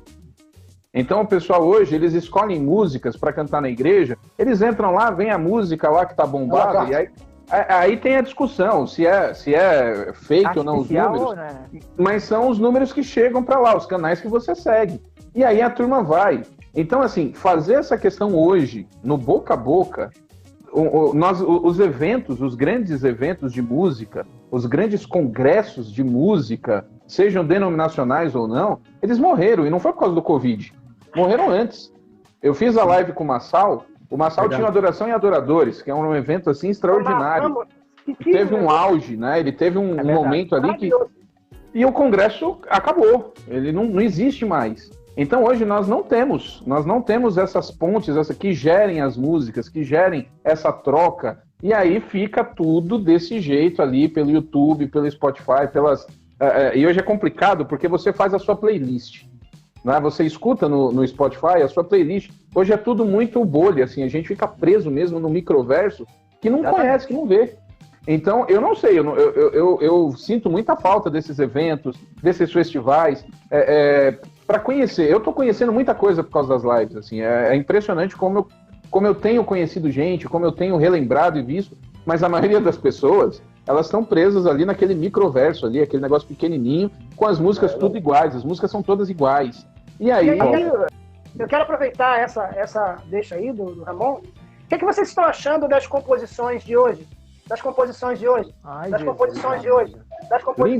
Lindo és. Lindo és. Nesse assunto não, cara. Faz outra pergunta aí. Ajuda nós aí. Esse negócio... Rapaz... Paulinho, quer falar? Não, deixa o Paulinho falar. Paulinho quer. Essa pergunta é melhor o Paulinho, não. É melhor o Paulinho falar. Fala, Paulinho. É difícil a gente falar porque, cara, acho que é um momento, né? Assim, da mesma maneira como a gente está experimentando hoje. A gente vê no próprio secular, né, cara? Tem pouquíssima coisa nova, né? A música que toca é a música dos anos 70, 80, 90. Pô, mas e a música dos anos 21, né? Não tem, né? Não tem. Então, assim, eu acho que a gente está vivendo um pouco isso também nas igrejas. Acho que também tem o aspecto, né, da música, dos eventos de adoração e tal. Mas, cara, eu tenho uma dificuldade, eu vou pedir perdão para vocês, mas eu tenho muita dificuldade, né, de ir num evento desse, cara, porque eu canso, eu não aguento, é a mesma coisa. Até o jeito de tocar guitarra é o mesmo, repetindo a nota, aquela coisa meio mântrica, assim, eu não sei, eu acho que é um momento que a gente está vivendo, acho que E não é um preconceito, né, é um conceito já formado isso, né, Paulinho? Exato. Eu acho que uma entre-safra que a gente está vivendo aí, cara. Eu não sei, eu tenho orado por um avivamento, por uma coisa nova, por um renovo, por um cântico novo, que a gente não tem visto. Mas acho que assim, não pode criticar, acho que os meninos estão aí nesse movimento. Mas eu acho que, não sei, acho que está faltando uma coisa, uma inspiração que venha do alto aí, alguma coisa que falta. Diga, Natinha. Eu concordo com o Paulinho, porque cada época tem a sua expressão. Mas eu queria tocar no outro lado, que cada época também tem a sua riqueza. Então, pensando na riqueza musical, ou melhor dizendo, na pobreza musical, que a música, de modo geral, se tornou quando ela se popularizou, e não porque popularizou, a música ficou popular, ela chegou mais às pessoas, ficou mais acessível. Ficou mais acessível e tudo mais. Só que houve um empobrecimento generalizado. E esse empobrecimento foi em função do nível comercial também, de acesso, de venda e tudo mais. E isso, é claro, chegou também dentro da igreja, com toda razão, com toda naturalidade. Então existe o lado também do tempo, que eu concordo totalmente com o Paulo, o argumento é perfeito, porque é o momento, é o seu tempo, né? É o zeitgeist da música, mas também tem a questão da pobreza. E, infelizmente, a gente está vivendo um momento também, paralelamente, de muita pobreza musical, de letras, todas rasas, e nem estou falando de questões teológicas, tá? Eu estou falando de raso. Não chega nem a 2 centímetros de profundidade. Então, a troco do quê? Porque está seguindo toda a onda e tudo mais. Então, você vê músicas com 3 acordes e 2 frases, durando 14, 15, 18 minutos. Natinho. Oi. Isso não tem a ver com a questão... Vou falar aqui, vamos fechar aqui um pouquinho. Isso está a nível, inclusive, mundial, né? Essa coisa. Brasil... geral. Esse negócio. Mas aqui no Brasil, o meio evangélico, sei lá, acho que deveria ser diferente. Porque você, assim, eu acho que isso é uma questão cultural aí, das pessoas. A juventude, essa geração de hoje, ela tem preguiça de ler. Aí, você escreve alguma coisa, você coloca um post nas suas redes sociais, bota, se você botar 5 parágrafos, já diz que é textão. Textão. É textão, o cara não quer ler. Mas ele fala do assunto como se ele fosse PhD no assunto. Ele não interessa do assunto, mas fala como se ele fosse PhD, né? É por isso que, de vez em quando, eu dou uma rasteira nos caras aí, entendeu? Eu falo assim, pô, você devia ser mais humilde. Na questão do humilde, você não sabe do assunto que você quer falar, meu amigo. Você vai passar vergonha. Eu não falo daquilo que eu não sei. Eu prefiro deixar o outro cara falar. Você quer falar, é por tua conta e risco. Entendeu? Certo, então, certo. O que acontece? O indivíduo, eu estava vendo aqui, colocar uma música, texto de uma música minha, numa determinada situação, que a letra diz: o vento leva a folha seca pelo ar, para qualquer canto, para qualquer lugar. Há pessoas que parecem folhas secas a voar, sem saber onde chega. Aí o cara comentou assim: eu queria ser uma folha dessa. Eu falei, esse cara leu essa música. Eu falei, é isso mesmo? Eu não estou acreditando. Eu estou acabando de dizer uma comparação bíblica, que o homem é como se fosse velho, folha seca que o vento leva para qualquer lugar. O cara diz que é uma folha daquela. Será que ele lê a Bíblia? Se não entendeu a música, pelo menos ele tem que ler a Bíblia. Pô. Então os caras não leem nem a Bíblia e não entendem a tua música.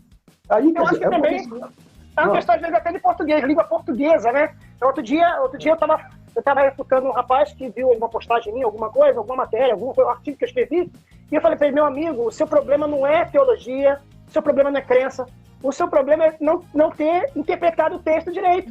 Ele interpretou o texto como ele achou que era, e o que eu queria falar não era isso. Aliás, você pega o Enem hoje, o problema, o calcanhar de Aquiles do Enem hoje é o quê? Redação. É redação. Interpretação de texto hoje, gente, é uma coisa complicada. O próprio pastor Natinho falou muito bem. Hoje nós temos várias vertentes dentro do próprio nosso da veia evangélica, do meio evangélico. Você imagina só, você vai cantar uma música X, para uma denominação vai dar certo, para outra não vai. Verdade. O cara não vai entender. Cara, você quer fazer uma música para você poder passar o evangelho, né? Mas ali o cara entende de uma maneira interpreta. Mas ó, sabe que eu penso? Será, cara? Será que o povo tá tão assim que... Será não, bicho? Não é possível. É sim. As pessoas fazem sopinha. As pessoas fazem sopinha de parágrafo, de ponto final, vírgula. As pessoas... Se você botar concordância verbal nisso aí, você estragou, que agora ninguém já vai entender mais nada. Mas você sabe que esse aí, ó, é mais uma questão que é fruto do momento que a gente está vivendo.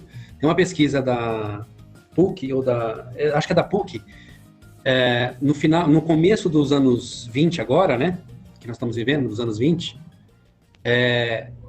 mais da metade, acho que é 53%, eu não lembro agora os números exatos, mas mais da metade dos formados saindo da faculdade são analfabetos funcionais.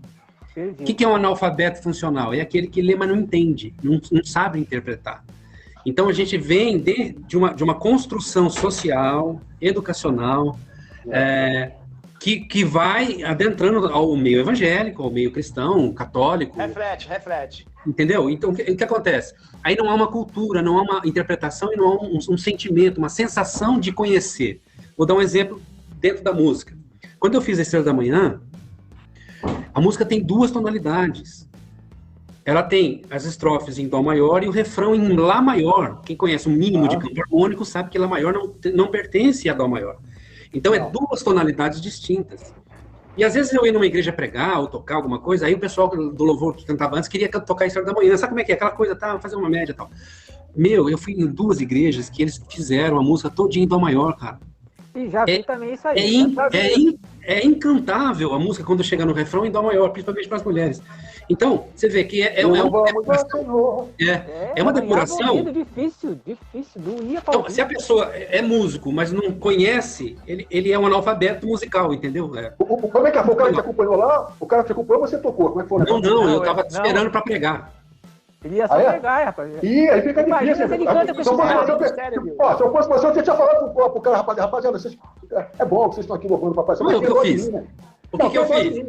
A primeira coisa que eu fiz, Lenilton, a primeira coisa que eu fiz na hora que eu peguei o microfone, meus irmãos, que denso, que louvor gostoso, só que o refrão da música é em Lá maior, ok? Beleza. Pianista como Netinho já resolveu o caso. Viu, Ale? Tem dó de mim, vai pra lá. Fábio! Tem dó de mim, vai pra lá. Nesse mesmo contexto que nós estamos falando, eu quero falar o seguinte, questão da preguiça, dessa falta de interesse, dessa agilidade, essa rapidez que essa geração tem hoje. Eu quero estender não somente a geral, mas os músicos. O Netinho, eu vou pegar o gancho que o Netinho falou aí, e é justamente dele. Quando eles lançaram, a Banda Rara lançou esse último CD em 2015, dois músicos tava comentando que tinha ouvido, tá? E falou, eu gostei, tá? A Banda Rara ainda continuou com aquela pegada, as músicas novas do Netinho. Aí um falou pra mim assim, falou assim, olha, é legal, mas assim, pra mim que sou músico, olha só, pra mim que sou músico, é muito chato ter que estudar tanto pra tocar uma música. Ó, músico. Entendeu? O Netinho, a Banda Rara complica demais. É muito elaborada. Eu gosto de coisa simples, o músico. Então, aí o outro falou... Fruto da época, né? Fruto da época. Aí o outro ficou meio assim descabelado, porque sabia, né? Me conhecia. Aí eu falei assim, não, mas tentou remediar a situação. Aí o cara, não, mas você não conhece Banda Rara? Eu falei, mais ou menos. Conheço um pouquinho. Aí o cara falou, não, eu criado do Natinha, pô, voltou da música. Aí o cara ficou meio assim, tipo, não, mas assim, é legal, aí que tentou desconversar. Mas qual que é o teor, a coisa? Preguiça de estudar. O músico, se o músico que toca na igreja, que vive disso, que ensina os outros, tem preguiça de estudar, que nível que vai ser? Entendeu? Vê aí onde que tá a linha. Aí vem isso, questão de música, não só de interpretação, mas de composição, e também de palavra também. Mas olha só, deixa eu contar pra você, porque tem tanta pilha no mundo e o nível de palavra muito baixo, muito baixo. Olha, essa questão da tonalidade, da questão da música, a música não é complicada. Essa situação harmônica dessa canção dele aí não é complicada. O problema porque, cara, então imagina se fosse tocar João Alexandre, então aí ele ia morrer. O João Alexandre, ele ia morrer. Pra mim, o João Alexandre ele tá fazendo bastante curso aí, bacana, eu acho muito legal para essa nova geração.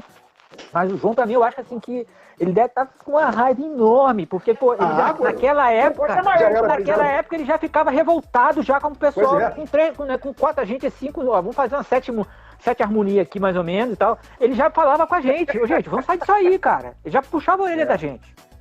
Né? Imagine hoje como é que ele deve estar, cara. O Edson Tita, né? Pegar um Edson Tita, a música do Edson Tita, né? Não, o João Alexandre subiu um negócio desse, ele vai fazer uma mistura, vai botar a cabeça do lado assim, ó. Ele vai ficar com Se trouxesse o João essa live aqui, ele ia ter infarto aí. João Alexandre, queremos você aqui. É remédio pra botar debaixo da língua. Você que dá um remédio pra João, você traz um remedinho pra você botar debaixo da língua, porque... Mas venha, então. Venha com o remédio. Uma coisa que eu acho que vocês falaram aí sobre interpretação, sobre essa... Vamos terminar, gente. Pobreza intelectual. Eu acho que o erro começou, pelo menos aqui no Rio, eu não sei como é que é em São Paulo, então não vou falar por São Paulo, mas aqui no Rio, o erro começou quando as escolas começaram a passar o ano automaticamente do aluno, ano letivo. Ninguém mais reprovava. Então ninguém estudava, ninguém queria saber de nada. Então foi passando. Daqui a pouco o cara estava na 8ª série e não sabia nem ler. Aprovação automática. Aprovação automática. Isso aí gerou uma herança que a gente teve do governo que gerou esse empobrecimento intelectual. A outra coisa que eu acho também que hoje é o que eu falo assim, a música está muito difícil de tocar e tal, é muito complicado. O Carlinhos Félix, num show do Rebanhão, que eu fui lá em Bangu, eu esqueci o nome do lugar lá, Realengo, uma lona acústica em Realengo, ele estava falando que ele tocou uma música lá, muito bonita, do Rebanhão. E aí o filho dele virou e falou assim, pô, pai, essa música é muito bonita, mas é de velho, né? Porque tinha muita nota. O filho do Carlinhos Félix falou isso, o Carlinhos tava contando isso lá no evento lá. Aí ele falou assim, aí o Carlinhos respondeu pra ele assim, é de velho, vem tocar então, cara, fica tocando essa música de 3 tons aí, achando que isso aí dá futuro. Mas, na minha opinião, o que está acontecendo hoje com os músicos é um reflexo da sociedade. Nós viemos de um tempo onde a gente mandava uma carta e essa carta levava 3 a 5 dias para chegar. Hoje em dia o cara manda um WhatsApp do Japão e chega na hora. A miogenização da música, de querer uma coisa rápida, de querer vamos tocar, vamos formar um grupo de ministério aqui. A música miojo. O miojo, exatamente. 3 minutos já fez. Pronto, o cara nunca ouviu. Você vai lá, começa a cantar, vai no espontâneo, entendeu? E hoje tudo está muito... As pessoas têm muita pressa e não querem pagar o tempo da semeadura, entendeu? As pessoas querem resultado logo. É verdade. E a otimização é o que os coaches vêm falando. Não, é otimização, é dinâmica, é não sei o que. Vamos lá. Até o cara vai, toca, pega lá. E vai fazer tudo em 3 minutos, porque é isso que a gente quer. A gente quer resultado rápido. A gente não quer ficar ensaiando a semana inteira. Olha, Edilson, antes, se você fala com a pessoa assim, olha só, o país, a nossa geração, essa geração aí mais nova, tá com problema de semântica. Fala pro cara, o cara fala assim, vem cá, semântica, eu sei o que? Se come? Esse negócio pra beber ou pra comer? Esse negócio. O cara não sabe o que é o bagulho, eu acho que não sabe. Porque, né, velho, essas coisas... Os caras querem qualquer coisinha, tu bota 3 questão, hein? Questão, tu fala, tá bom, o que você entendeu dali? É aquele negócio, o cara não sabe nada. Ô Lenil. O que me deixa irritado é o cara falando daquele assunto como se fosse PhD. Aí me deixa irritado. Aí a gente lembra do Sérgio Pimenta, que fazia a letra dizendo que precisa ter fé de olhar para Cristo, de andar com Cristo e não ter fé semântica. Ele colocava isso na letra. Olha que a coisa séria, maninho, né? Lembra dessa? Né? E ele botou na letra, né? Mano. Sérgio Pimenta não era fraco. Não, eu não vou dizer quem foi. Eu fui gravar uma música com com exceção do Paulinho Maroto, que eu tô sentindo muito levinho ele hoje, eu sinto aí que a moçadinha, tá todo mundo no remedinho debaixo da língua aí, porque vou te falar, tá todo mundo revoltado, né? Aí eu botei a música na situação, aí eu coloquei uma... Quando eu botei a palavra quimera, ela falou, pô, quimera? O que é quimera? Esse negócio aí é quimera? Aí eu falei, vai tá ruim? Entendeu? Aí falei, não, tá bom, então esquece. Tá bom, deixa que eu vou tocar aqui o negócio. Tá bom. Não vamos entrar nessa... Porque música também é cultura, né, velho? O cara não entende. Dá um Google. Vai lá no Google. Né? Fala sério. Nego quer preguiça, né, velho? Nego pede, fala, Deus, olha só. A gente quer a terra prometida. Aí Deus fala assim, beleza, a terra tá aí. Agora vocês vão lá e enfrentam os anaquins, que é a vitória de vocês. Não, aqueles caras são muito grandes, nós somos gafanhoto, não vai dar, não. Essa aí não vai dar pra isso, não. Deus fala, então toma correndo no deserto. É assim que acontece, velho. Entendeu? As pessoas morrem no deserto por causa disso. Nós que temos filhos hoje, eu falo assim, com muito temor e muita preocupação do que eles vão ter pela frente. Né? Porque se há de convite que a gente está vivendo uma grande conspiração por trás disso tudo, e isso não afeta só a música gospel, está afetando a sociedade como um todo. E para a gente virar essa página, como o pastor Natinha falou aí, lutar contra esse sistema é muito difícil. Muito difícil. Mas a gente, organicamente, a gente tem que fazer a nossa parte. Mesmo que a gente dê sinais de que a gente vai naufragar, mas é melhor a gente naufragar mantendo a nossa missão, mantendo o nosso coração voltado ao Senhor, sem a gente se corromper, porque tá impossível a gente continuar sem jogar o jogo deles. É difícil. Você tem que entrar no jogo. Para você entrar no jogo, você tem que fazer as facetas que eles nos obrigam a fazer. Isso, para mim, é o mais difícil. Ou então fica lutar contra o corruptível, né? Eu vi numa música que a gente ia gravar, tinha lá, essa letra não era minha, lógico, evidente. Eu sempre olhava as letras, eu sempre olho as letras que entraram no nosso disco, lá quando eu estava lá no Novo Som. E teve uma música que alguém trouxe para mim que diz, a letra diz o seguinte: e o mundo verá que o amor foi feito para mim e para você. Aí eu olhei aquela frase, falei, cara, aqui tem um erro teológico aqui. Como assim um erro teológico? Falei, vem cá, a Bíblia diz que Deus é amor, não é Deus não é amor? A Bíblia diz que Deus é o alfa e é o homem. Então, se nós estamos falando de Deus, o mundo verá que o amor foi feito. Quem fez Deus? O mundo verá que o amor existe para mim e para você. Deus existe. Deus é o alfa e é o homem. Né? Eu sou o grande eu sou, tá aí. Aí você bota um negócio, o amor foi feito, é um negócio complicado. Então até isso você tem que ter cuidado. Poeticamente passa, até passa, mas pro evangélico é ruim. Entendeu? Gente, mas nós vamos ter outros encontros dos compositores, eu tenho certeza que é um nicho. A gente tem muita coisa a falar, muita pergunta a fazer, e a gente não conseguiu hoje. Mas, hoje foi só aperitivo. Oi? Hoje foi só aperitivozinho, Padrão. Não é aperitivo, é só um drops. E a gente vai voltar, tanto com essa equipe, com essa galera aqui, e eu tenho certeza que vai ter muita coisa para contar. Mas eu quero começar já aos finais, e aí eu quero começar aqui pelo Paulinho Marota, o que você espera e suas despedidas finais. Quero agradecer pela sua participação aqui conosco, Paulinho. Obrigado mais uma vez. Tenha nos recebido bem. Hoje o Pedrinho tá em outra live também, né?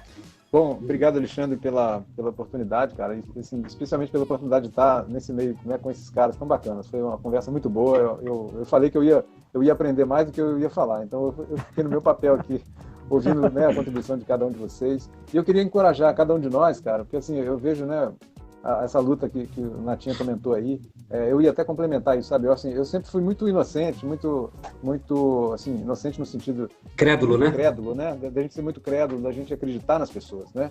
E a gente vai nas igrejas, vai nas rádios, em tudo a gente acha que as pessoas estão de boa intenção, de goodwill, né? De boa fé. E não é isso que acontece. Mas a gente não pode se deixar levar por isso, a gente tem que manter a nossa boa fé, porque nós somos seguidores de Jesus Cristo antes de qualquer coisa. E no meio onde a gente está vivendo, seja na igreja, seja no meio...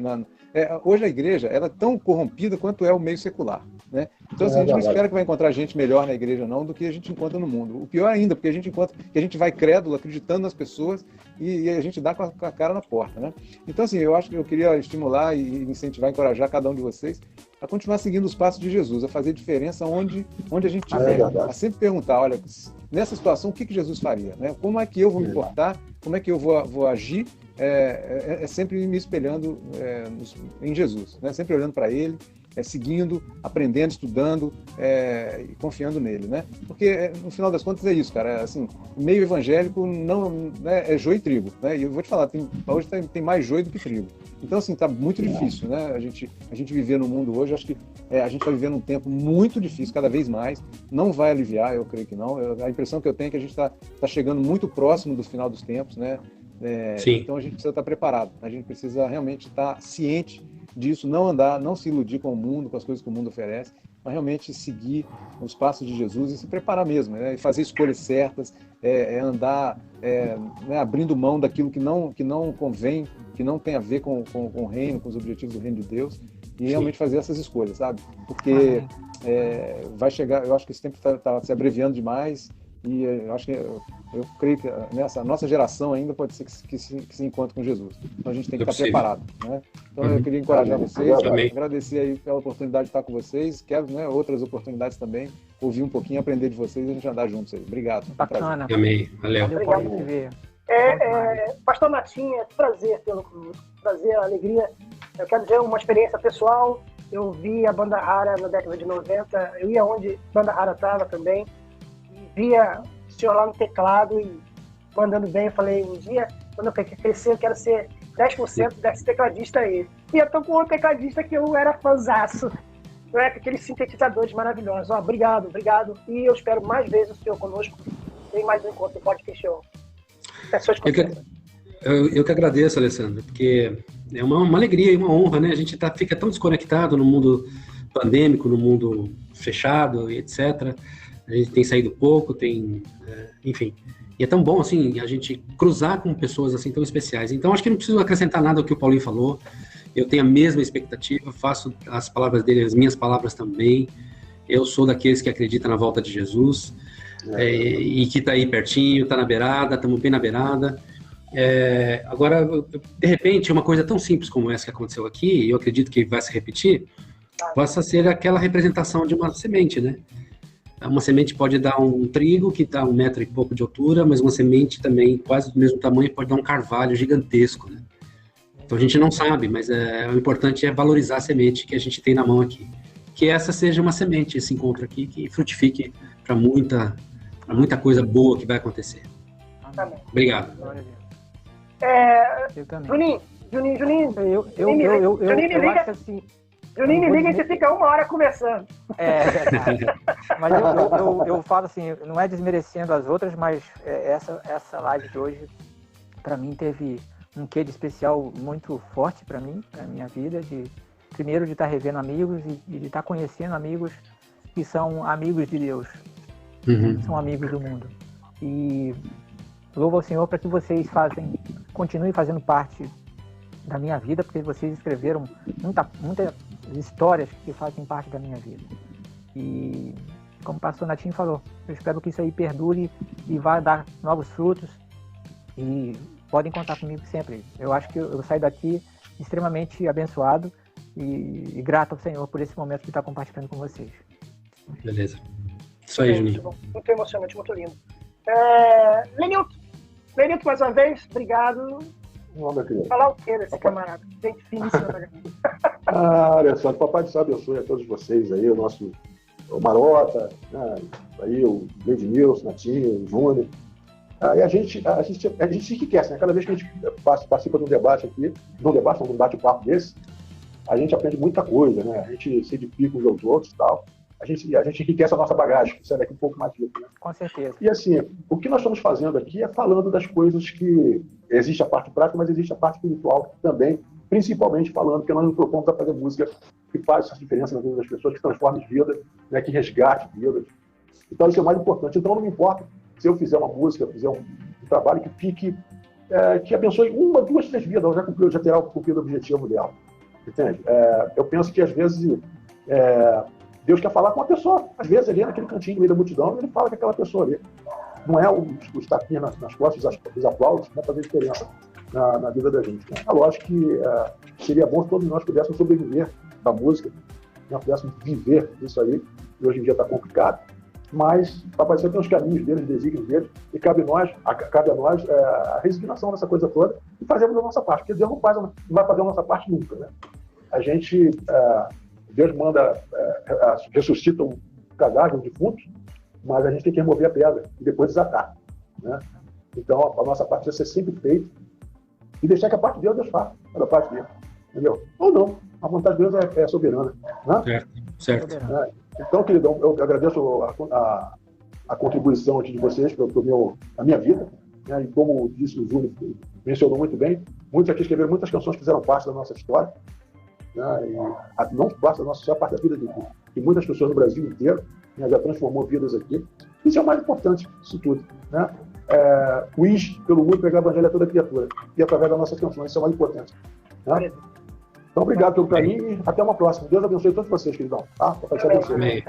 Eu me lembro que em uma das nossas lives com o Milton Jorge, do Sinal de Alerta, ele falou uma frase que, como se estivesse sendo desanimado de escrever. E eu lembro que o Juninho falou para ele assim, não, cara, escreve, né? Você incentivou, a gente incentivou ele. E logo depois ele escreveu uma canção maravilhosa e lançou, né, LED sabe muito bem. E lançou e gravou. E eu fiquei assim, caramba, gente, nós temos ainda sementes que vão ser plantadas e que vão dar frutos. Eu creio nisso. Como diz a música do Complexo. Que benção, meu querido Fábio Fonseca. Obrigado mais uma vez, Fábio. Eu que agradeço, Alexandre, e quero parabenizar você novamente por essa iniciativa, né? É muito importante falar sobre alguns assuntos que poucos gostam de falar e dizer para todos vocês aqui, vocês fizeram parte da vida de muitas pessoas, fazem parte da vida de muitas pessoas e ainda farão para muitas pessoas. Nós sabemos que precisa nascer mais Paulo César Graça e Paz em cada lugarzinho aqui do nosso país, né? Que tenha aquela vontade de fazer aquela aglomeração boa, de levar várias bandas e mostrar realmente para o público, sair de dentro da igreja e para fora, novamente para as praças. E eu creio que está surgindo coisas novas aí, está surgindo pessoas com esse mesmo desejo. E quero aproveitar, eu estava pensando em falar sobre isso, o Alexandre até já deu uma pitada aí, que vocês continuem ministrando essas palavras abençoadas, escrevendo, compondo essas lindas canções. Se o mundo está precisando, vocês ainda estão aqui com fôlego de vida, com a unção de Deus, com a capacidade que Deus deu, para que vocês continuem escrevendo lindas canções. E nós, como pais, temos a obrigação, e eu tenho esse prazer de ter passado um pouco dessa minha referência para o meu filho, e hoje ele, como líder de uma grande multidão que hoje ele tem passado isso, tem levado algumas bandas, trouxe Novo Som para cá, para São Paulo, trouxe Caleb, trouxe vários artistas que a juventude que ele lidera não conhecia, né? E trouxe conhecer aquela música que minha mãe ouvia, aquela música, e começaram a mostrar. Então nós como pai devemos levar esse legado, assim como nós tivemos, mostrar a história, e vocês continuem fazendo isso. Que as canções que vocês ainda vão compor amanhã, depois de amanhã, ainda vão continuar abençoando muitas vidas, assim como foi na nossa juventude, né? Como é na nossa vida hoje e como ainda é com nossos filhos. Então nós temos a obrigação com os nossos netos, hoje eu, por exemplo, tenho 3 netos, de mostrar isso para eles ainda. A música que eu vou ouvir, a minha neta gosta de ouvir, né? O meu neto gosta de ouvir, o meu filho toca, o meu filho ouve, mostra para eles. Então a coisa boa é para se levar adiante. Então, que Deus abençoe a vida de vocês. Eu sou muito, muito agraciado por Deus de fazer parte desse momento aqui, né? Então, pessoas que eu admirei, que eu toquei muitas vezes nas rádios, usei várias músicas que no momento as pessoas não tocavam, eu usei aquilo como estratégia de evangelismo e tive muitos frutos abençoados. Eu tinha o programa de rádio como um foco evangelístico, graças a Deus eu cumpri isso durante um bom tempo. Hoje estou fora de rádio, tentando voltar em algumas coisas, mas ainda existe espaço, né? Existe demanda ainda para essas músicas boas, essas músicas que fizeram. Prova disso aqui é o nosso chefe, o LED, nosso chefe mora aqui com o Reviva Gospel anos 80, 90, que tem pessoas que procuram, que curtem, que compartilham. Então isso é muito bom. Então a história continua, gente. Vocês são bênção e vão sempre ser na minha vida e na vida de milhões de pessoas. Deus abençoe. Amém. Amém. Valeu. Antes de agradecer e passar a palavra para o pastor Ramon, eu quero agradecer, antes que eu esqueça, porque eu posso esquecer, eu sou muito esquecido, gente. Quero agradecer o pastor Márcio da TVK, que está retransmitindo esta live. Muito obrigado, pastor Márcio. A TVK vem agora, depois, está com um plano muito bom, comprou equipamentos novos e com muitos planos para 2021. Ainda, né, pastor Márcio? Deus te abençoe. Muito obrigado mesmo. Essa parceria eu tenho certeza que ela vai perdurar. Deus te abençoe. Muito obrigado mesmo, TVK, arrebentando também na transmissão. Eu não sei se ela está no YouTube, eu acho que eu a vi no Facebook. No YouTube eu não sei se ela está transmitindo, mas ela está transmitindo, retransmitindo todas as redes sociais. Todas, aí, no tá vendo? aplicativo da TVK, no YouTube, no Facebook, tá em tudo. Muito obrigado, tá, pastor? Muito obrigado. Meu querido pastor Ramon Torres, muito obrigado mais uma vez. Rei das lives! Mora no meu coração, só não faz um barraco. Olha, rapaz, esse povo aqui é demais, viu? Eu é que agradeço, né, por poder fazer parte aqui. Eu tava olhando aqui a imagem e falei assim, gente do céu. No meu celular ficou certinho assim, né? O Lenilton, Paulinho, o Natinha aqui, o Júnior. A escala aí, né, dos compositores. E assim, tem uma música do... Olha a variedade aqui, olha como eu vou longe, né? Tem uma letra do Mano Brown que ele diz o seguinte, né? 27 anos contrariando as estatísticas lá do Sobrevivendo no Inferno, do CD dele. E eu brinco e digo assim, eu tô contrariando as estatísticas, porque quando eu comecei há um ano atrás a fazer as lives, o pessoal dizia que tinha que... não podia ser vídeo demorado, porque o povo não gosta de vídeo longo, tinha que ser nos stories o tempo todo para ter engajamento e tinha que gastar dinheiro para comprar os inscritos. E eu tô com um ano, não gastei um centavo, não comprei absolutamente nada de inscrito. Minhas lives... não faço stories, eu não consigo, não tenho paciência para isso, eu faço mesmo para promover a live ali muito pouco. Minhas lives, quando são assim as mais rápidas, vão 1 hora, 1h15, quase 2 horas de um modo geral, e eu tô chegando em 7.200 inscritos. Então, glória a Deus! E recebendo assim uma infinidade de testemunhos de pessoas. Eu brinco e falo assim, gente, nessa volta aqui eu já fiz live do Guilherme Kerr ao Thales, os extremos, né? E é uma mesclagem, porque tem pessoas, alguns até se irritavam e falavam assim, não, mas a música gospel não é música cristã por causa disso e tal, mas o público as pessoas estão perdidas no meio dessa guerra. E tem gente que gosta do Thales ou gosta do Lu, que ficou lá no Instagram, e de repente ela conhece o Guilherme Kerr, ela vê o Natinha, ela vê o Lenilton. O Lenilton tem toda a questão assim do público jovem, por causa do novo som, até hoje, inclusive, das letras e tal. Mas é isso, as pessoas terminam e me mandam, puxa, eu não conhecia essa música, eu não sabia, eu fiz a live com o pastor, me fugiu o nome aqui, é o horário, que saiu da live, como é o nome dele, gente? O Wilson, gente, ele é assim, ele tem umas 5, 6 músicas ali daquele começo dos anos 90, que assim, são músicas absurdas, e muita gente falou assim, eu não fazia ideia das histórias dessas músicas, então isso tem me alegrado muito, né, não recebo propaganda, não estou recebendo valor, não tenho patrocínio, não tem nada, estou fazendo, né? E o acervo está ficando. E participar de momentos como esse, ouvir as histórias, é muito bom. Eu agradeço demais. Estamos juntos, estamos fazendo live. E vamos lá, né? Enquanto tiver porta abrindo, eu estou entrando. Então a gente continua fazendo com muito prazer e deixando tudo salvo lá para ter um acervo real para conhecer as histórias da nossa música. Obrigadão por me permitir estar aqui. Valeu. Se você não estiver aqui, eu vou surtar. Lednilson! Ó, o chefe! Você vai fechar a porta. Nós estamos fechando a loja, você vai fechar a porta. Eu que apago a luz. Você vai apagar a luz. Não, pastor Natinha falou? Não. Aqui tá apagando a luz. Já acende a luz. Falou. Aqui não vai apagar a luz. Já falei. Vai lá, Led. Olha, em primeiro lugar, eu quero agradecer por estar aqui com vocês. Vocês são pessoas que foram a minha inspiração direta. né? Já falei aqui, vou repetir, o Juninho é um cara que ia na minha igreja, cara. Minha igreja tinha 50 membros, gente, uma igrejinha de 100 metros quadrados, entendeu? E o Júnior ia lá com semeando, foi inclusive numa vigília lá, e ele era muito bem recebido, as pessoas amavam ele lá na igrejinha da Areia Branca. Você lembra disso, Júnior? Lembro. Minha mente está começando a vaguear, mas ainda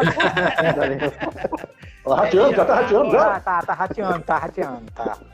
O Rebanhão, não vou nem falar, né, cara? Inclusive, no dia, eu conheci o Paulinho Marota pessoalmente, no dia da gravação do DVD do Rebanhão, assim, de conversar com ele, de saber dele, que ele de mim. E engraçado que nesse dia, o Lenilton chegou pra mim e falou assim, me abordou lá na gravação do DVD do Rebanhão e falou assim, pô, cara, eu cheguei aqui e perguntei, onde é que tá o Lednilson? Aí o pessoal falou assim, que Lednilson? Não conheço não. Ele, como é que você não conhece o Lednilson do Reviva?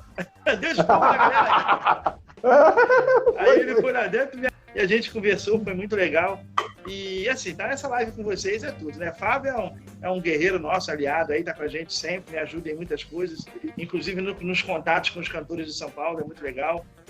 Natinha, eu vou falar o quê, né? Eu acho que o que eu ia falar, ele já falou, porque eu nunca consegui tocar a Estrela da Manhã no original. Eu sempre tocava tudo em dó. Eu sempre tocava 3 ou 4 notas só. Achei o culpado. Agora que eu entendi que ele volta a 2 tons, vai pra lá. Tem a dó de mim. Ele que espalhou a Estrela da Manhã em dó aqui pro Rio de Janeiro. Achei o culpado. Eu achava estranho, não é bem isso, mas tá bom, vamos tocar assim mesmo. Entendeu? Tem a dó de mim, vai pra lá. Aí aprendi hoje aí com o Natinha, figuraça, né? O Marcelo Dutra conseguiu um depoimento dele, cara. Quando a gente estava começando com o Reviva, ele falou, Reviva, show de bola, parabéns pra vocês aí. De vez em quando eu solto ele aí nas redes aí. E foi muito legal, né, cara? Então, assim, todo mundo aí é show de bola, Lenilton, Ramon, eu sou fã desse cara. Divulgo sempre as atrações dele nas minhas redes sociais. Tenho ele nos meus grupos, mas ele não interage comigo, não. Só interage no grupo dele. Olha a mágoa. Eu não dou conta. Aí já amargura. Eu não dou conta, eu fico assustado. Ele e o Fábio, eles participam dos grupos, e quando eu vou olhar a caixa, tá assim, 1.200 mensagens. Gente, o que é esse povo? Eu não consigo. Não, pode falar, tô sempre lá. O Fábio interage em todos os grupos que eu tô, que o Fábio interage em todos. Ele é realmente Os caras são rápidos no gatilho, velho. Os caras da época do Faroeste. Saca rápido. Eu só conto história. Pois é. Só queria deixar claro aqui para todo mundo aqui, deixar explícito aqui, eu tô escrevendo um livro que fala da minha trajetória musical, as músicas que fizeram a minha vida ano a ano, aí eu conto dos eventos que eu fui, conto das coisas que eu vivi e tal. Tá sendo muito legal, uma sugestão que o Alexandre Bastos fez para mim, e das histórias que eu contava, e você tem que escrever um livro. Aí eu comecei a escrever um livro, tô no final já, e quero que o Paulinho Marota faça um prefácio lá pra gente.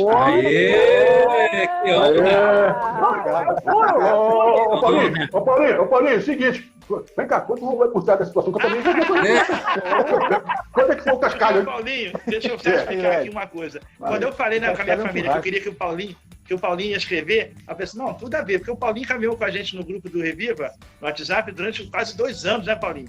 Participou de tudo ativamente, conversando e tal. Hoje ele faz parte de um outro grupo que eu tenho, mas é mais reservado. Mas ele andou com a gente, conversou bastante, foi um cara muito legal. E ele conhece o Reviva bem beça. E vai ser legal ter uma palavra dele no nosso livro, que vai sair aí, se Deus quiser, no que vem. Muito bacana, cara. Glória a Deus. Com certeza vou estar falando de todos vocês, com certeza. Entendeu? E espero a enciclopédia da música cristã escrita aí por Lednilson. Pode ficar tranquilo. Fica tranquilo com o negócio de direito autoral, tá, gente? Vai ganhar muito dinheiro, né? Eu nem sei como é que funciona isso. Eu sei que eu fui ver uma capa, dei a sugestão de fazer a capa do livro, né? Aí o rapaz que tá fazendo falou assim, cara, tu não pode botar a capa de disco, porque eu vou botar a capa de disco, né? Que tinha tudo a ver, né? Ele, não, cara, tu não pode não, que todos eles vão ter que ter autoral, autorização, aí tem editora, tem não sei o que, esquece isso. Não tem como. Dá dor de cabeça, né? Dá dor de cabeça, chefe, é bom? Eu vou te dar uma dica aí, ó. Fala com o Netinho que ele manja aí sobre capa de livro aí, ó. Opa! Aí, ó. Aí, ó, Natinha, aí, ó. Essas lives são boas por isso, cara. Daqui surge muita coisa boa. Gente, quero agradecer ao pastor Márcio por estar retransmitindo aí a live, que é muito importante pra gente. Quanto mais canais de divulgação, melhor é. Quanto mais a gente entra em rádio, uma rádio, 100 pessoas ouviram, entrou numa Facebook lá, 10 pessoas viram, entrou numa outra página, mais 20, 30 e tal, e no final elas ficam lá e são salvas, e aí vem o melhor, que é depois o tempo, né? Que as pessoas vão vendo. Porque uma das qualidades da internet é você assistir quando você quer. Você olhou lá, isso é legal, agora não dá para ver, mas depois eu vejo, e realmente, isso é uma coisa que eu atesto, né? Eu faço live e tudo, olho lá, teve X visualizações, aí depois, 2 dias depois, estourou um negócio de visualização lá, porque as pessoas vão vendo durante o dia, não tem mais aquele negócio de, tem que ver agora ao vivo, senão não dá. Agradecer ao pastor Márcio pela transmissão aí pela TVK, e espero que a gente possa um dia fazer uma live com o Rebanhão e com a Banda Rara, e com o Zé Leandro. Tá casando. O Lenilton é o quê, Lenilton? Você tá como? Você tá com o Natinho, não tá? Eu tô com projeto com o Natinho. Lenilton, Natinho e companhia. Ah, legal. Ele falou assim, podia ter um nome mais legal. Eu falei, não, cara, mas projeto é esse nome, né? Lenilton, Natinho e companhia. Não é um nome, não é uma banda, é um projeto. Lenilton, Natinho e companhia. Entendeu? Legal. Lenilton estava com um projeto maravilhoso aí com o Knush, né? O Kinder e tudo. Poxa, que negócio legal aquele, cara. Foi. Serginho foi à frente. Aconteceu esse programa com o Serginho também. Gente, muito obrigado, gente. Muito obrigado. Obrigado, gente. Fiquem na paz. Até a próxima. E aqueles que puderem, sigam ali o podcast, tanto no Instagram. No Instagram, não é nem no movimento Instagram, mas no YouTube, no Facebook. Vai lá, coloca podcast e você curta os vídeos, né? A gente tem, na maioria, muitos estudos, né? E a gente tem algumas variedades também. Se vocês quiserem conhecer o canal do podcast, vai lá. E aqui, o podcast no Facebook também. E também TVK, curta o TVK. Natinha tem uma clínica. E aí, Natinha, fala aí. Você como é que é? Psicanalista. Psicanalista. Ó, aí, ó. Deixa o telefone aí, Natinha. Deixa o telefone aí, Natinha, que você vai ter muito cliente. Não, imagina. Músico um monte. Com certeza. Vai ter um monte de músico de Zé deitando lá. Com certeza esse silêncio dele aí, ele já fez análise de todo mundo aqui já. Natinha, tem um negócio do divã aí, pra depois de fazer o negócio aí. O divã. Vai todo mundo pro divã com ele aí, ó. É isso aí. Eu tô precisando de um Rivotril de 2 miligramas aí. Receita pra mim aí. Não, tá tudo certo, Alexandre. Tá tudo certinho. Tudo certo. Tá bom. Alguém quer deixar o número? Já que você tá fazendo comercial aí, Alexandre, o Fábio trabalha na clínica também, o Fábio. Sim, Fábio. Liache Fisioterapia. Fala aí, Fabião. Liache Fisioterapia, você pode entrar diretamente pelo WhatsApp, que é mais fácil, que é 0 operadora 11 92002 7283, ou ligar direto na clínica, que também é 0 operadora 11 5573 8000, é aqui na Vila Mariana, em São Paulo, bem pertinho da Estação da Rosa, próximo do Parque Ibirapuera, é bem pertinho, é bem próximo, bem fácil de chegar, só ligar e marcar aí, a doutora Jerusa tá aí para atender. Locutor é outra coisa, hein? Alexandre, é outro nível, né? Se essa live não terminar logo, eu vou precisar de um terapeuta familiar aqui pra minha esposa. Alexandre, eu só queria saber uma coisa. Por que a filha do pastor Ramon não entrou na live hoje? Verdade, tá lá com a minha esposa. Tchau, eu preciso ir. Gente, valeu, gente. Obrigado. Valeu, gente. Prazer, hein? Deus abençoe, Deus abençoe. Eu vou mandar um zap pra vocês agradecendo a todos, cada um. Um abraço. Obrigado, gente. Valeu. Deus abençoe. Tchau. Vai.